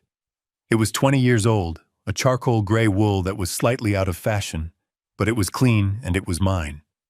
I looked in the mirror. I didn't see a victim. I saw a judge. Night fell and the cars started arriving. I stood at the bottom of the stairs for a moment, just watching them. These were the people Tiffany wanted to impress. Sharks in silk suits and women with faces so tight, they looked surprised to be alive. They were drinking my liquor and laughing at jokes that weren't funny. None of them knew me. None of them cared about Harlan Bennett, the man. They were here to witness the transfer of wealth. They were here to see the old lion finally lay down and die so the scavengers could eat. Tiffany spotted me immediately. She broke away from a conversation with a woman wearing enough diamonds to sink a ship and rushed over to me. She gripped my arm with a strength that was surprising. Her nails dug into my jacket sleeve. Finally, she hissed through her teeth while keeping a wide, fake smile plastered on her face. Try not to drool on anyone, Hank. Just wave and smile. And when we get to the stage, you read the cards I put in your pocket. Do not deviate from the script. I looked at her. She was vibrating with adrenaline and greed. She looked beautiful in a terrifying way, like a poisonous flower in full bloom. I will do my best. Tiffany, I said, keeping my voice shaky. I just want everyone to be happy. Good, she said, patting my cheek with a condescending tap. Then do exactly what you are told. She steered me into the room, parading me around like a prize poodle. She introduced me to people whose names I forgot the second they said them. This is my father-in-law, she would say. He is so frail now, but we are doing everything we can to make his final years comfortable. The guests would nod sympathetically, looking at me with pity before turning back to their champagne. Then the atmosphere changed. It started as a low rumble outside a vibration that rattled the delicate glassware on the tables. The guests stopped talking, looking toward the front windows. The rumble grew louder, accompanied by the distinct sound of heavy tires crunching on gravel. Headlights swept across the living room, cutting through the dim mood lighting. A horn honked. Not a polite luxury car beep, but the deep air horn of a heavy-duty work truck. Tiffany froze. Her grip on my arm tightened until it hurt. "What on earth is that?" she whispered. I didn't answer. I just watched the front door. The doors swung open, and the silence in the room was absolute. Standing in the entryway framed by the night was Joe, and he had brought the cavalry. Behind him were 6 of my best guys, men who had been with Bennett Landscapes for decades. They were not wearing tuxedos. They were wearing Carhartt jackets stained with grease. They wore work boots caked with dried mud. They had sawdust in their hair, and the smell of diesel fuel and hard work clung to them like cologne. They looked glorious. They walked into the foyer, their boots thudding heavily against the marble. They looked out of place in the sea of black ties and evening gowns like bears walking into a tea party. The guests gasped, clutching their pearls and stepping back as if the men were carrying a contagious disease. Tiffany let go of my arm and marched toward them. Her face was a mask of pure fury. She stopped 3 feet in front of Joe, looking him up and down with an expression of utter disgust. "What do you think you are doing?" she demanded, her voice shrill in the quiet room. "Who let you in here? Deliveries are around the back." Joe took off his baseball cap and held it in his hands. He looked at Tiffany calmly, not intimidated in the slightest. "We are not here for a delivery, ma'am," he said, his voice deep and steady. "We are here for the party. Hank invited us." Tiffany let out a laugh that sounded like a bark. "Invited you? Look at you. You are tracking filth onto my floor. This is a black tie event, not a monster truck rally. Get out, right now, before I call the police." Joe didn't move. He looked past her directly at me. "We are friends of the family," Joe said. "Friends," Tiffany scoffed, turning to the room so everyone could hear her indignation. "These are not friends. These are employees. They are the hired help, and clearly they don't know their place." She turned back to Joe, pointing a manicured finger at the door. "Get out," she screamed, losing her composure completely. "You are ruining the atmosphere. You smell like a gas station. Go around the back if you want a plate of leftovers, but get out of my sight." The room was dead silent. Every eye was on Tiffany. Her cruelty was on full display, naked and ugly. She wasn't the sophisticated hostess anymore. She was a mean-spirited bully yelling at working men. I saw Logan standing near the bar looking mortified, but he didn't say a word to stop her. He just swirled his drink and looked at the floor. It was time. I stepped away from the wall. I dropped the stoop in my shoulders just a fraction. I walked toward the door, my steps a little steadier than before. "Tiffany," I said, my voice carrying through the room. She spun around, her face red. "Hank, tell these people to leave. They are embarrassing us." "They are my guests," I said. Tiffany glared at me, her eyes wide with warning. "Hank, remember the papers. Remember the bank. Do not test me." She turned to the crowd, flashing that fake apologetic smile again. "I am so sorry, everyone. My father-in-law. His mind isn't what it used to be. He tends to associate with the lower elements. He doesn't understand that there are standards for an evening like this." She looked back at Joe with a sneer. "Please forgive him," she said to the room, pointing at Joe as if he were a stain on the carpet. "He spent his life digging in the dirt. It is hard to wash that kind of stink off." The insult hung in the air. It was a slap in the face to every man who had ever earned a living with his sweat. Joe's jaw tightened, but he stayed silent, respecting the plan. I walked past Tiffany and stood next to Joe. I put my hand on his shoulder. His jacket was rough under my fingers, familiar and grounding. "Come in, Joe," I said loud and clear. "There is plenty of food. Grab a drink." Tiffany looked like she was going to explode. She opened her mouth to scream again, but she caught the look in my eye. For a second, she saw something there that scared her. She shut her mouth, her chest heaving. "Fine," she hissed, leaning in close to me so only I could hear. "Let the trash stay. But you are going to pay for this, Hank. Now get on that stage and finish this. I want those papers signed in 10 minutes. She stomped away, grabbing a glass of champagne from a passing waiter and downing it in one gulp. She signaled to the band to stop playing. "All right, everyone," she announced, clapping her hands and regaining her spotlight. "If we could all gather in the ballroom. We have a very special presentation. My father-in-law has an announcement to make about the future of the Bennett estate." The crowd murmured and began to move toward the ballroom. I nodded to Joe. He winked at me. He signaled the boys, and they filtered into the room standing along the back wall, a silent line of flannel and denim against the velvet wallpaper. I walked toward the stage. The ballroom was dimly lit, the chandeliers turned low to focus attention on the podium. A large screen had been set up behind it, ostensibly for a slideshow of family photos. Tiffany stood at the bottom of the stairs, holding a blue leather folder. The transfer documents, the guardianship papers, the keys to my prison. She smiled at me as I approached, but her eyes were cold as ice. "Don't mess this up, old man," she whispered as I passed her. "Or I promise you, the nursing home I pick will smell worse than your friends." I climbed the stairs. My legs felt heavy, but not from age.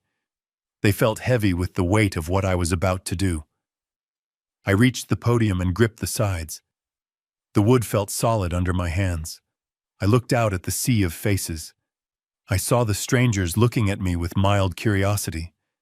I saw Logan standing near the front looking like he wanted to disappear. I saw Mia hiding in the shadows near the back, her eyes wide and terrified. And I saw Tiffany standing right below me looking up with a mixture of triumph and impatience, holding the pen that was supposed to seal my fate. I took a deep breath. I reached into my pocket, but I didn't pull out the note cards Tiffany had written for me. I left them there. I leaned into the microphone. It squealed slightly, then settled.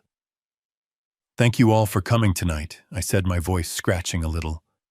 "It is good to see so many expensive faces." A few people chuckled nervously, thinking it was a joke. "My daughter-in-law, Tiffany, went to great lengths to bring you all here," I continued, looking down at her. "She wanted you to witness something important. She told you this was a passing of the torch. She told you I was going to sign over my legacy to her and my son." Tiffany nodded encouragingly, gesturing for me to get on with it. "And she is right," I said. "I am going to show you something. But I think there has been a misunderstanding about what my legacy actually is. You see, Tiffany thinks legacy is about houses and bank accounts. She thinks it is about what you can take." I paused. The room went very quiet. Tiffany's smile faltered slightly. "But I built my life on something else," I said, my voice gaining strength. "I built it on truth. And tonight, I think we are overdue for some truth."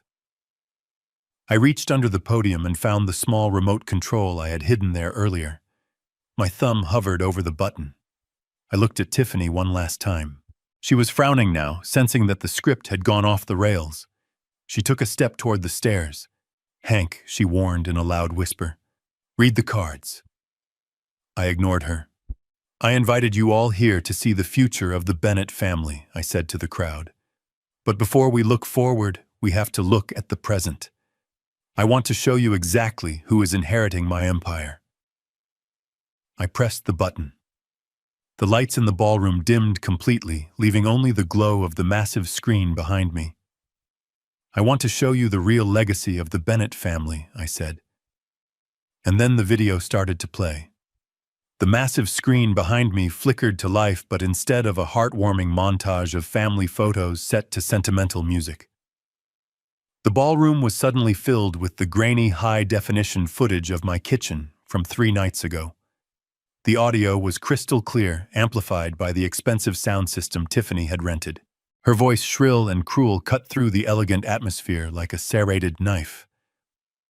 On the screen, a digital timestamp ticked in the corner, proving exactly when this had happened. The guests watched in stunned silence as the Tiffany on the screen paced back and forth, a glass of wine in her hand, pointing a finger at my empty chair. "He is useless," she spat on the video. Her face twisted in a sneer that looked monstrous at this size. "The old fool should have died sooner. He is just taking up space. Once we get the signature, we dump him in that state facility off the highway. The cheap one. He won't know the difference. He will probably be dead in 6 months anyway without his meds." A collective gasp rippled through the room.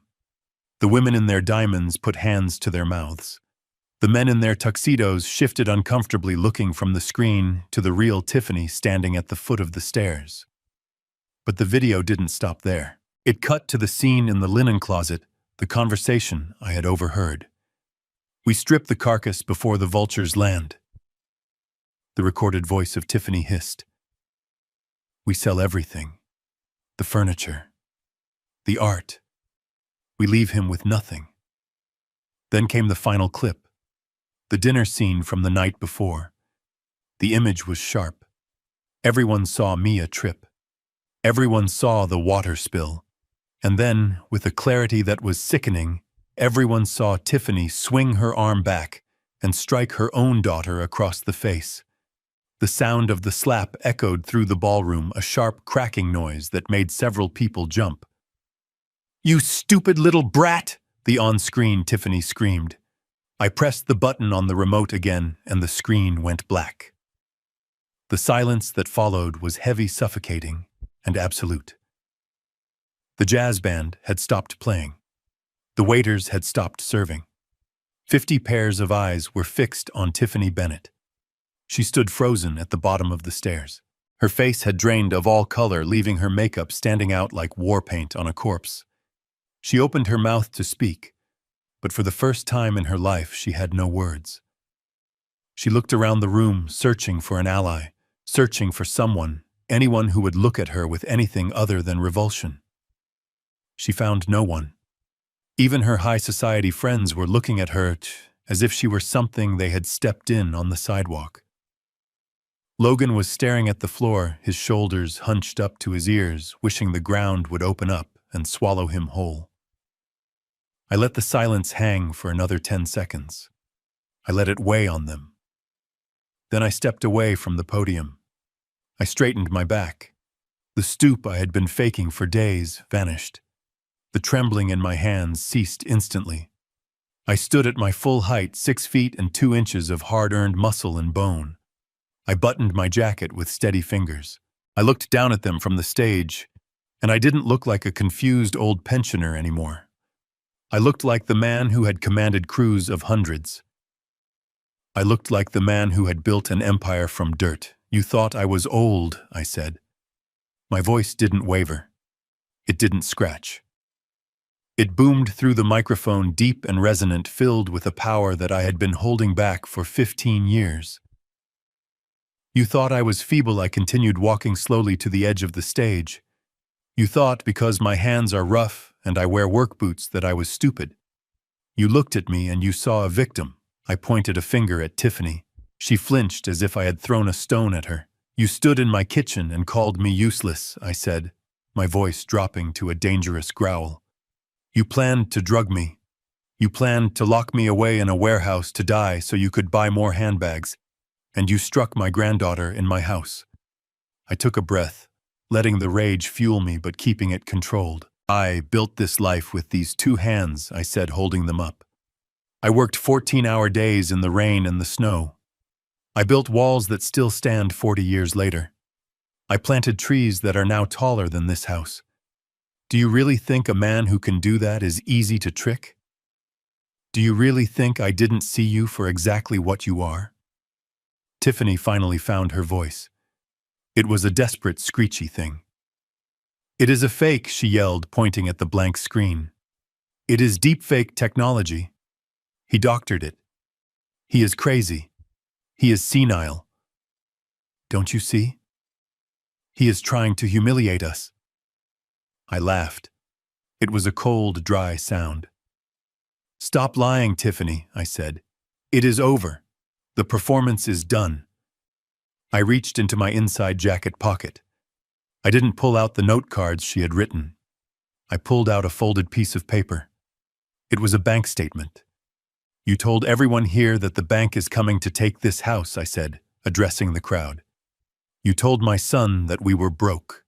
You used my fear to try and manipulate me into signing over my rights." I unfolded the paper and held it up. "This house is not being foreclosed on.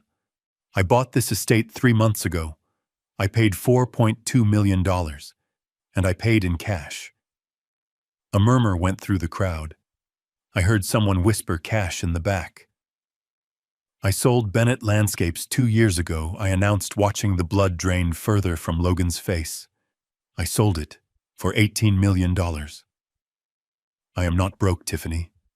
I have more money than you could spend in 10 lifetimes, even with your habits. Logan looked up at me, his eyes wide with shock and a sudden sickening realization of what he had thrown away. $18 million. He mouthed the words, but no sound came out. But you, I said, turning my gaze to my son. You are a different story, aren't you? I reached into my pocket again and pulled out the dossier Victoria had given me. I tossed it down the stairs. The papers fanned out at Logan's feet. I know about the crypto, Logan, I said. I know about the gambling. I know about the arrest in Nevada. I know about the warrant in Florida. I took a step closer to the edge of the stage looming over them. And I know about the $500,000 you owe to a man named Henderson. Tiffany let out a small, strangled sound. She looked at Logan, who was shaking his head frantically, tears streaming down his face. The secret they had been willing to sell their daughter to keep was out. You came here to hide, I said, my voice filled with disgust. You didn't come to care for me. You came to use me as a shield. You thought you could strip my assets to pay your debts. You thought you could sell this house, sell my dignity, and maybe even sell my life to save your own skins. I looked out at the crowd of wealthy strangers. This is the legacy you came to see. I told them, gesturing to the cowering couple on the floor. This is what greed looks like when it takes off its mask. It is ugly. It shuts. It is desperate. And it is weak. I turned back to Tiffany. She looked small now. The arrogance was gone, stripped away by the harsh light of the truth. She looked like a cornered rat. You wanted a show, I said. You wanted a passing of the torch. Well, here it is. I am not passing anything to you, not a penny, not a single blade of grass from this property. I looked at Joe standing by the door with his crew. He was grinning, his arms crossed over his chest. He gave me a thumbs up. I looked at Mia, who had crept out of the shadows and was standing near the kitchen door. She was watching me with wide, awe-struck eyes. She wasn't scared anymore. She looked proud. I am done playing the fool, I said. And I am done with you. The room was electric with tension. Nobody moved. They were witnessing a public execution of character, and they couldn't look away. But I wasn't finished. I had one more card to play. The ace in the hole. Tiffany seemed to realize that she had lost the audience. She tried one last desperate pivot.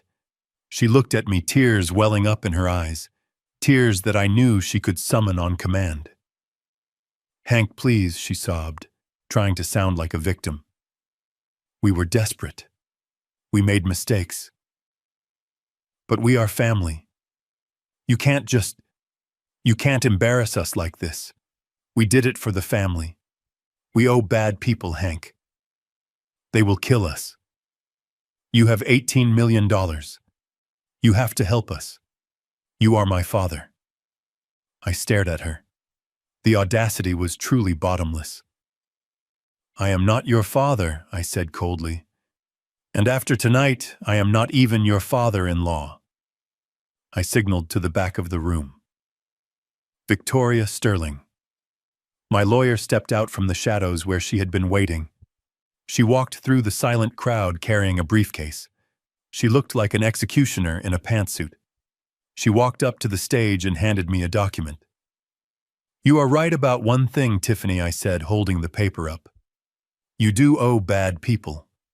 Or at least you did. I looked at the paper, then back at them. You don't owe Henderson anymore. Tiffany blinked, hope sparking in her eyes for a second. You paid him.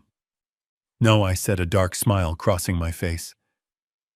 I didn't pay him for you. I bought the debt. The hope vanished, replaced by confusion and then absolute terror. I own your debt now, I said. I own the paper, I own the interest, and I own the collateral, which means effectively, I own you. I let that sink in. I watched the realization wash over them. They weren't dealing with a loan shark anymore. They were dealing with me, and I was much, much less forgiving. Now, I said, we are going to negotiate. And this time I am the one making the rules.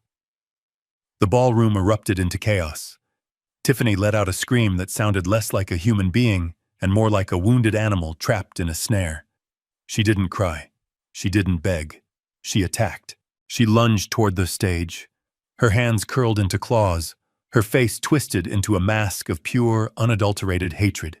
She moved with a speed born of total desperation, knocking over a waiter and sending a tray of champagne flutes crashing to the floor. "You have $18 million, she shrieked, her voice cracking with the strain. 18 million! 500,000 is nothing to you. It is pocket change. You are my father-in-law. You have to save us. It is your duty. You cannot hold this over our heads. You owe us." She tried to scramble up the stairs to the stage, but she didn't make it. Joe stepped forward. He didn't touch her. He just stood there, a wall of muscle and denim blocking her path. She slammed into him and bounced off. She tried to go around him, but two of the other guys from the shop stepped in, forming a human barricade. She stood there panting, her chest heaving, her eyes wild. She looked at the crowd of wealthy guests who were now watching her with open disgust. She looked at Logan, who was weeping silently on the floor. And then she looked at me. "You are a monster," she spat. "You are evil. You bought our debt just to torture us." I walked to the edge of the stage, looking down at her. "I bought the debt to stop you from selling my granddaughter," I said calmly. Victoria Sterling stepped forward then. She opened the briefcase she was holding, and the sound of the latches clicking open echoed in the silent room. She pulled out a thick document bound in blue legal paper. She walked down the stairs and held it out toward Tiffany, not letting her touch it, just showing her the signature line. "Let us be very clear about the legal standing here, Mrs. Bennett," Victoria said, her voice projecting effortlessly to the back of the room. "Mr. Bennett did not pay off your debt as a gift. He purchased the promissory note from Zenith Holdings. He owns the principal. He owns the interest. And since the note was already in default when he acquired it, he has the right to call in the full amount immediately." Victoria paused, letting the words sink in. "That means you owe him $542,000, including penalties," Victoria continued, "and you have exactly 0 days to pay it." Tiffany stared at the paper, her hands shaking uncontrollably. "We can't pay that," she whispered. "We don't have it." "I know," I said from the stage. "And since you cannot pay, I have options. I can seize your assets. I can garnish your future wages. I can ensure that you never own a credit card or a bank account again." I leaned into the microphone. "But there is more," I said. "I have video evidence of you conspiring to commit elder abuse. I have evidence of you discussing drugging me. I have evidence of you attempting to defraud a senior citizen. And I have records of you stealing my credit card to pay for this party." I pointed to the police officers who were standing quietly at the back of the room, waiting for my signal. "That is 5 to 10 years in a state penitentiary, Tiffany," I said. "For both of you. Conspiracy, fraud, assault." Logan looked up at the mention of prison. His face was gray. He looked like a man who was watching his life end in slow motion. "Dad, please," he whimpered. "I can't go to jail. I won't survive in jail." "Then listen closely," I said, "because I am only going to offer this once." I signaled to Victoria. She pulled another document from the briefcase. This one was shorter, just 2 pages. "I am willing to give the debt," I said. "I am willing to wipe the slate clean. I will not press criminal charges for the credit card theft. I will not hand over the video of the abuse to the district attorney." Tiffany looked up, hope warring with suspicion in her eyes. "What do you want?" she asked. "What do you want, Hank?" "I want Mia," I said. The room went still. Mia, who was standing by the kitchen door, took a step forward. her hand covering her mouth. I want you to sign over full legal custody of Mia to me. I continued, my voice hard as steel. You are unfit parents. You were willing to trade her to a loan shark to save yourselves. You struck her in my home. I will not allow her to be in your care for one more second. Tiffany opened her mouth to argue, but I cut her off. And I want you gone. I want you to sign a restraining order.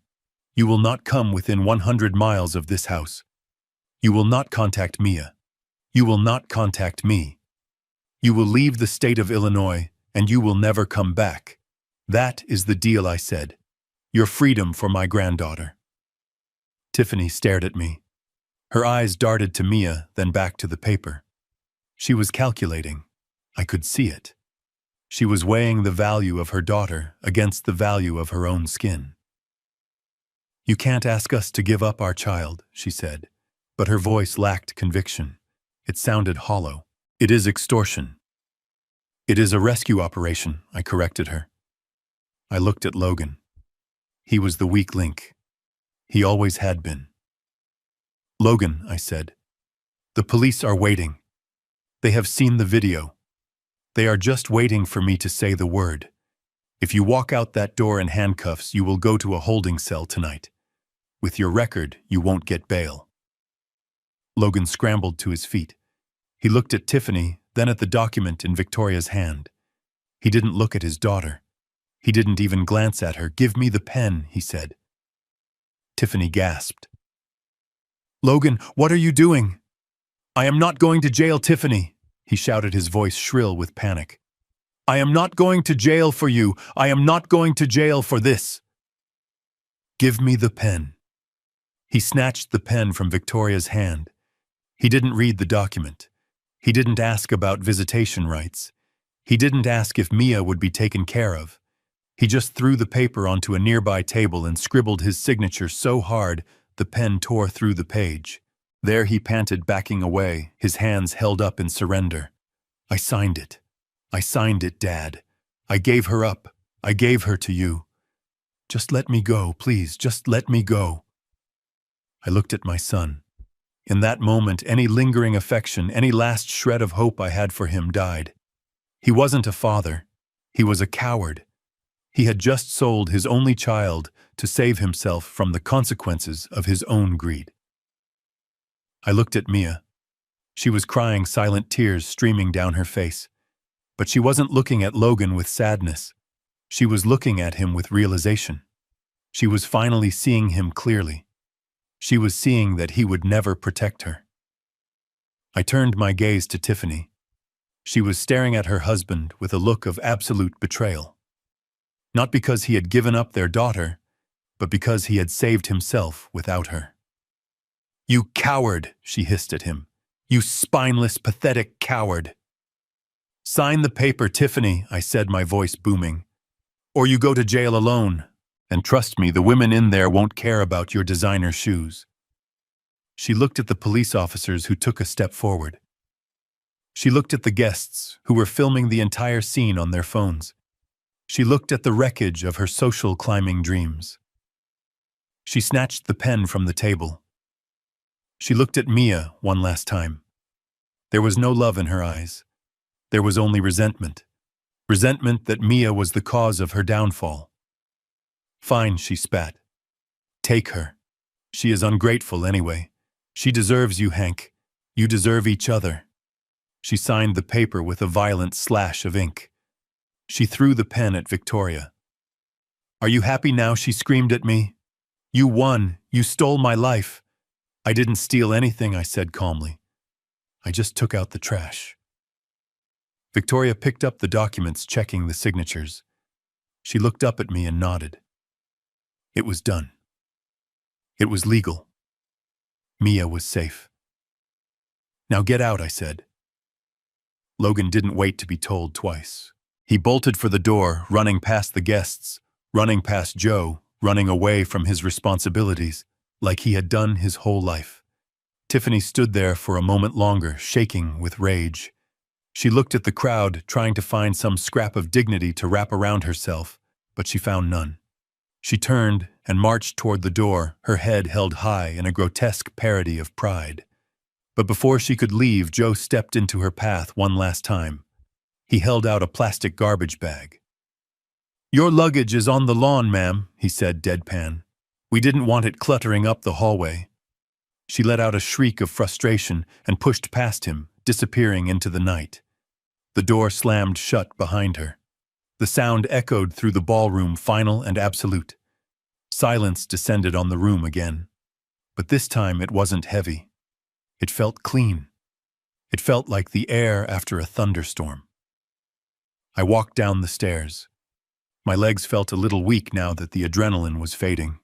I walked straight past the guests, past the lawyers, past the workers. I walked to Mia. She was standing there, clutching her elbows, looking at the door where her parents had just vanished. She looked small and broken. I knelt down in front of her, ignoring the pain in my knees. I took her hands. "I am sorry," I said softly. "I am sorry you had to see that." She looked at me. Her eyes were full of tears, but there was a light in them too. A light of freedom. "They didn't even say goodbye," she whispered. I pulled her into a hug, holding her tight, shielding her from the stares of the room. "They didn't deserve to say goodbye," I told her. "You are safe now, Mia. You are home. And this time nobody is ever going to make you leave." I stood up, keeping my arm around her shoulders. I looked at the crowd of stunned socialites in my ballroom. "The party is over," I announced. "Go home." I turned my back on them and walked my granddaughter toward the kitchen. We had a lot of work to do. We had to heal. We had to rebuild. But for the first time in 15 years, the house didn't feel empty. It felt like a fortress. And we were the ones holding the keys. The party guests had scattered like cockroaches the moment the uniforms stepped forward, their expensive cars peeling out of the gravel driveway in a desperate rush to distance themselves from the scandal. But Tiffany didn't get that chance. She had made it as far as the front gate, dragging her garbage bag of clothes when the officers intercepted her. I stood on the porch watching the scene unfold with a heavy heart, but a clear conscience. She was screaming, of course. She was thrashing against the officer who was trying to put her in the back seat, her designer dress tearing at the seam, her mascara running in black streaks down her face. "You can't do this," she shrieked, her voice raw. "I signed the papers." He said he wouldn't press charges. He lied. I walked slowly down the steps, my boots crunching on the stone. I stopped a few feet away from the cruiser. Victoria Sterling stood beside me, calm and terrifyingly efficient. "I told you I wouldn't press charges for the credit card theft, Tiffany," I said, my voice cutting through her hysterics. "And I won't. I am a man of my word. But the video of you striking a minor, striking your own daughter, that is not a financial crime. That is assault. And the threats against a senior citizen, the conspiracy to commit involuntary commitment, the state takes that very seriously. I didn't have to press charges for that. The district attorney saw the tape. That decision belonged to the state of Illinois." She looked at me through the window of the police car, her face pressed against the glass, her eyes wide with a terror that was finally satisfyingly real. For the first time, she wasn't looking at a mark or a victim. She was looking at the consequences of her own cruelty. As the car pulled away, disappearing into the darkness, I didn't feel joy. I didn't feel triumph. I just felt a profound sense of relief, like a fever breaking after a long sickness. The infection was gone. But there was still one loose end. Logan was sitting on the curb near the fountain, his head in his hands. He looked like a child who had lost his mother at the grocery store. He was shivering not from the cold, but from the shock of his reality crumbling. He had no wife, no daughter, no money, and nowhere to go. I walked over to him. I didn't offer him a hand up. I stood over him, my shadow stretching long across the grass. He looked up. His eyes were red and swollen. "Dad," he whispered. "Dad, I am sorry. I didn't know. I didn't think she would go that far. I was scared," he stammered. I know, I said. You have been scared your whole life, Logan. You were scared of work. You were scared of responsibility. You were scared of her. And tonight, when you had a chance to save your daughter, you were scared of prison. So you sold her. I reached into my pocket and pulled out a roll of cash. It was a few $100s. I tossed it onto the ground next to him. This is for a bus ticket, I said, and a cheap motel. It is more than you gave me when you kicked me out of your life 15 years ago. He stared at the money, then at me. Dad, please. Where am I supposed to go? I have nothing. You have your health, I said. You have 2 hands. You have a brain even if you refuse to use it. Go somewhere where nobody knows the name Bennett. Get a job, a real job, wash dishes, dig ditches, learn what it means to earn $1 instead of stealing it. I turned my back on him. It was the hardest thing I had ever done. Every instinct in my body as a father wanted to fix him, to save him, to pick him up and dust him off. But I knew that saving him now would only destroy him later. He needed to hit the bottom. He needed to break so he could rebuild himself if he had it in him. Do not come back, Logan, I said over my shoulder. Do not show your face here until you have learned how to be a human being, until you have learned what honor means. And looking at him huddled on the curb, reaching for the cash with shaking hands, I thought that day might never come, and I had to make peace with that. I walked back into the house. The silence of the foyer was broken by a sudden raucous cheer from the kitchen. I followed the noise. In the kitchen, the atmosphere was transformed. The stiffness of the party was gone. Joe and the crew had taken over. They had raided the oversized refrigerators and found the beer stash. They were sitting around the marble island, their boots up on the expensive stools, eating pizza they had ordered themselves because the fancy hors d'oeuvres weren't enough to feed a working man. When I walked in, Joe stood up and raised a beer bottle. To the boss, he shouted, "The toughest son of a gun in Lake Forest." The boys cheered, clinking bottles. I smiled. It was a real smile, one that reached my eyes. This was my crowd. These were my people. Mia was sitting in the corner on a high stool. She was holding a slice of pepperoni pizza, and for the first time in a week, she was eating like a teenager. She looked up when she saw me. She put the pizza down and hopped off the stool. She didn't say anything. She just ran across the kitchen and slammed into me, wrapping her arms around my waist and burying her face in my chest. She was shaking, but it wasn't fear anymore. It was the release of 1,000 pounds of pressure. I hugged her back, resting my chin on the top of her head. I held her tight, letting her know that the walls around us were solid, that the ground beneath us was steady. "It is over," I whispered to her. "It is all over." She looked up at me, her face wet with tears, but her eyes were clear. "Thank you, Grandpa," she said. "You saved me." "We saved each other, kid," I told her. Joe walked over and clapped a heavy hand on my shoulder. "You did good, Hank," he said quietly. "You did real good. But you know this house is too big for 2 people. You are going to need some noise in here. Maybe a few dogs. Maybe a workshop in the back." I looked around the massive kitchen. It was ridiculous.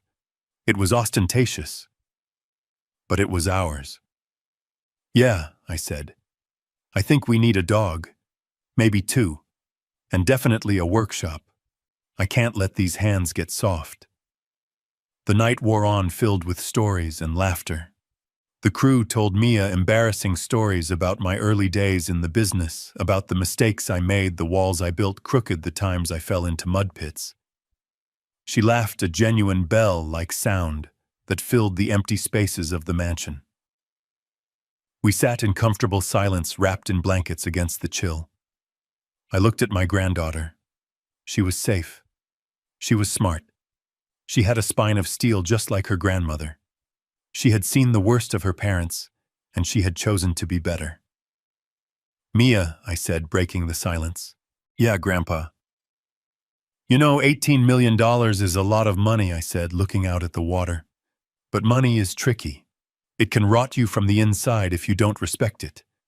You saw what it did to your parents. They thought money was a substitute for character.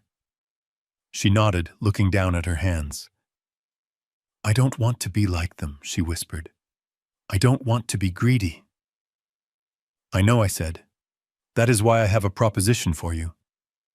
She looked at me curious. I am not going to just give you this money, I said. I am not going to write you a check and let you drift. That would be the worst thing I could do, but I am going to give you something better. I turned my chair to face her. Bennett Landscapes was my life's work, I said. I sold the name, but I didn't sell the knowledge. I didn't sell the skill. I am thinking of starting something new, something small, maybe a design firm, maybe a restoration company. I am 70, but I am not dead yet. I saw a spark of interest in her eyes. I need a partner, I continued. Someone smart, someone who can learn the ropes, someone who isn't afraid to get their hands dirty. I can teach you, Mia. I can teach you how to build something from nothing. I can teach you how to read a contract, how to manage a crew, how to look a client in the eye and shake their hand. I can teach you how to run a business with honor. I leaned forward. Do you want to learn? Mia looked at me. She looked at the lake. She looked at the massive house behind us. Then she smiled. It was the smile of a Bennett. Determined. Resilient. Yes, she said. I want to learn. Teach me everything. I patted her hand. We start tomorrow, I said. We start at 6 a.m. and wear boots. We sat there for a while longer, watching the moonlight on the water. I thought about Logan somewhere out there in the dark, learning his own hard lessons. I hoped he would find his way, but I knew I couldn't walk the path for him. I looked at Mia, my second chance, my legacy. They say you can't choose your family. That is a lie. You are born with blood relations, sure, but family's a family, that is a choice. It is built on respect. It is built on loyalty. It is built on showing up when the chips are down. My son and his wife, they shared my name, but they weren't my family. They were strangers who shared a bloodline. But the girl sitting next to me and the men who had shown up in their work boots to defend my honor, that was family. And as I sat there breathing in the cold night air for the first time in 15 years, I didn't feel alone. I felt home. If you enjoyed this story, please hit that like button and subscribe to the channel. It really helps us out. And let me know in the comments. Do you think I was too hard on Logan, or did he get exactly what he deserved? I read every single comment. Until next time, take care of your family, the real one. My life stands as painful proof that sharing blood does not guarantee loyalty. True family is not defined by DNA, but by how we treat one another when the storm hits. I learned that money is the ultimate test of character. It strips away the mask of the coward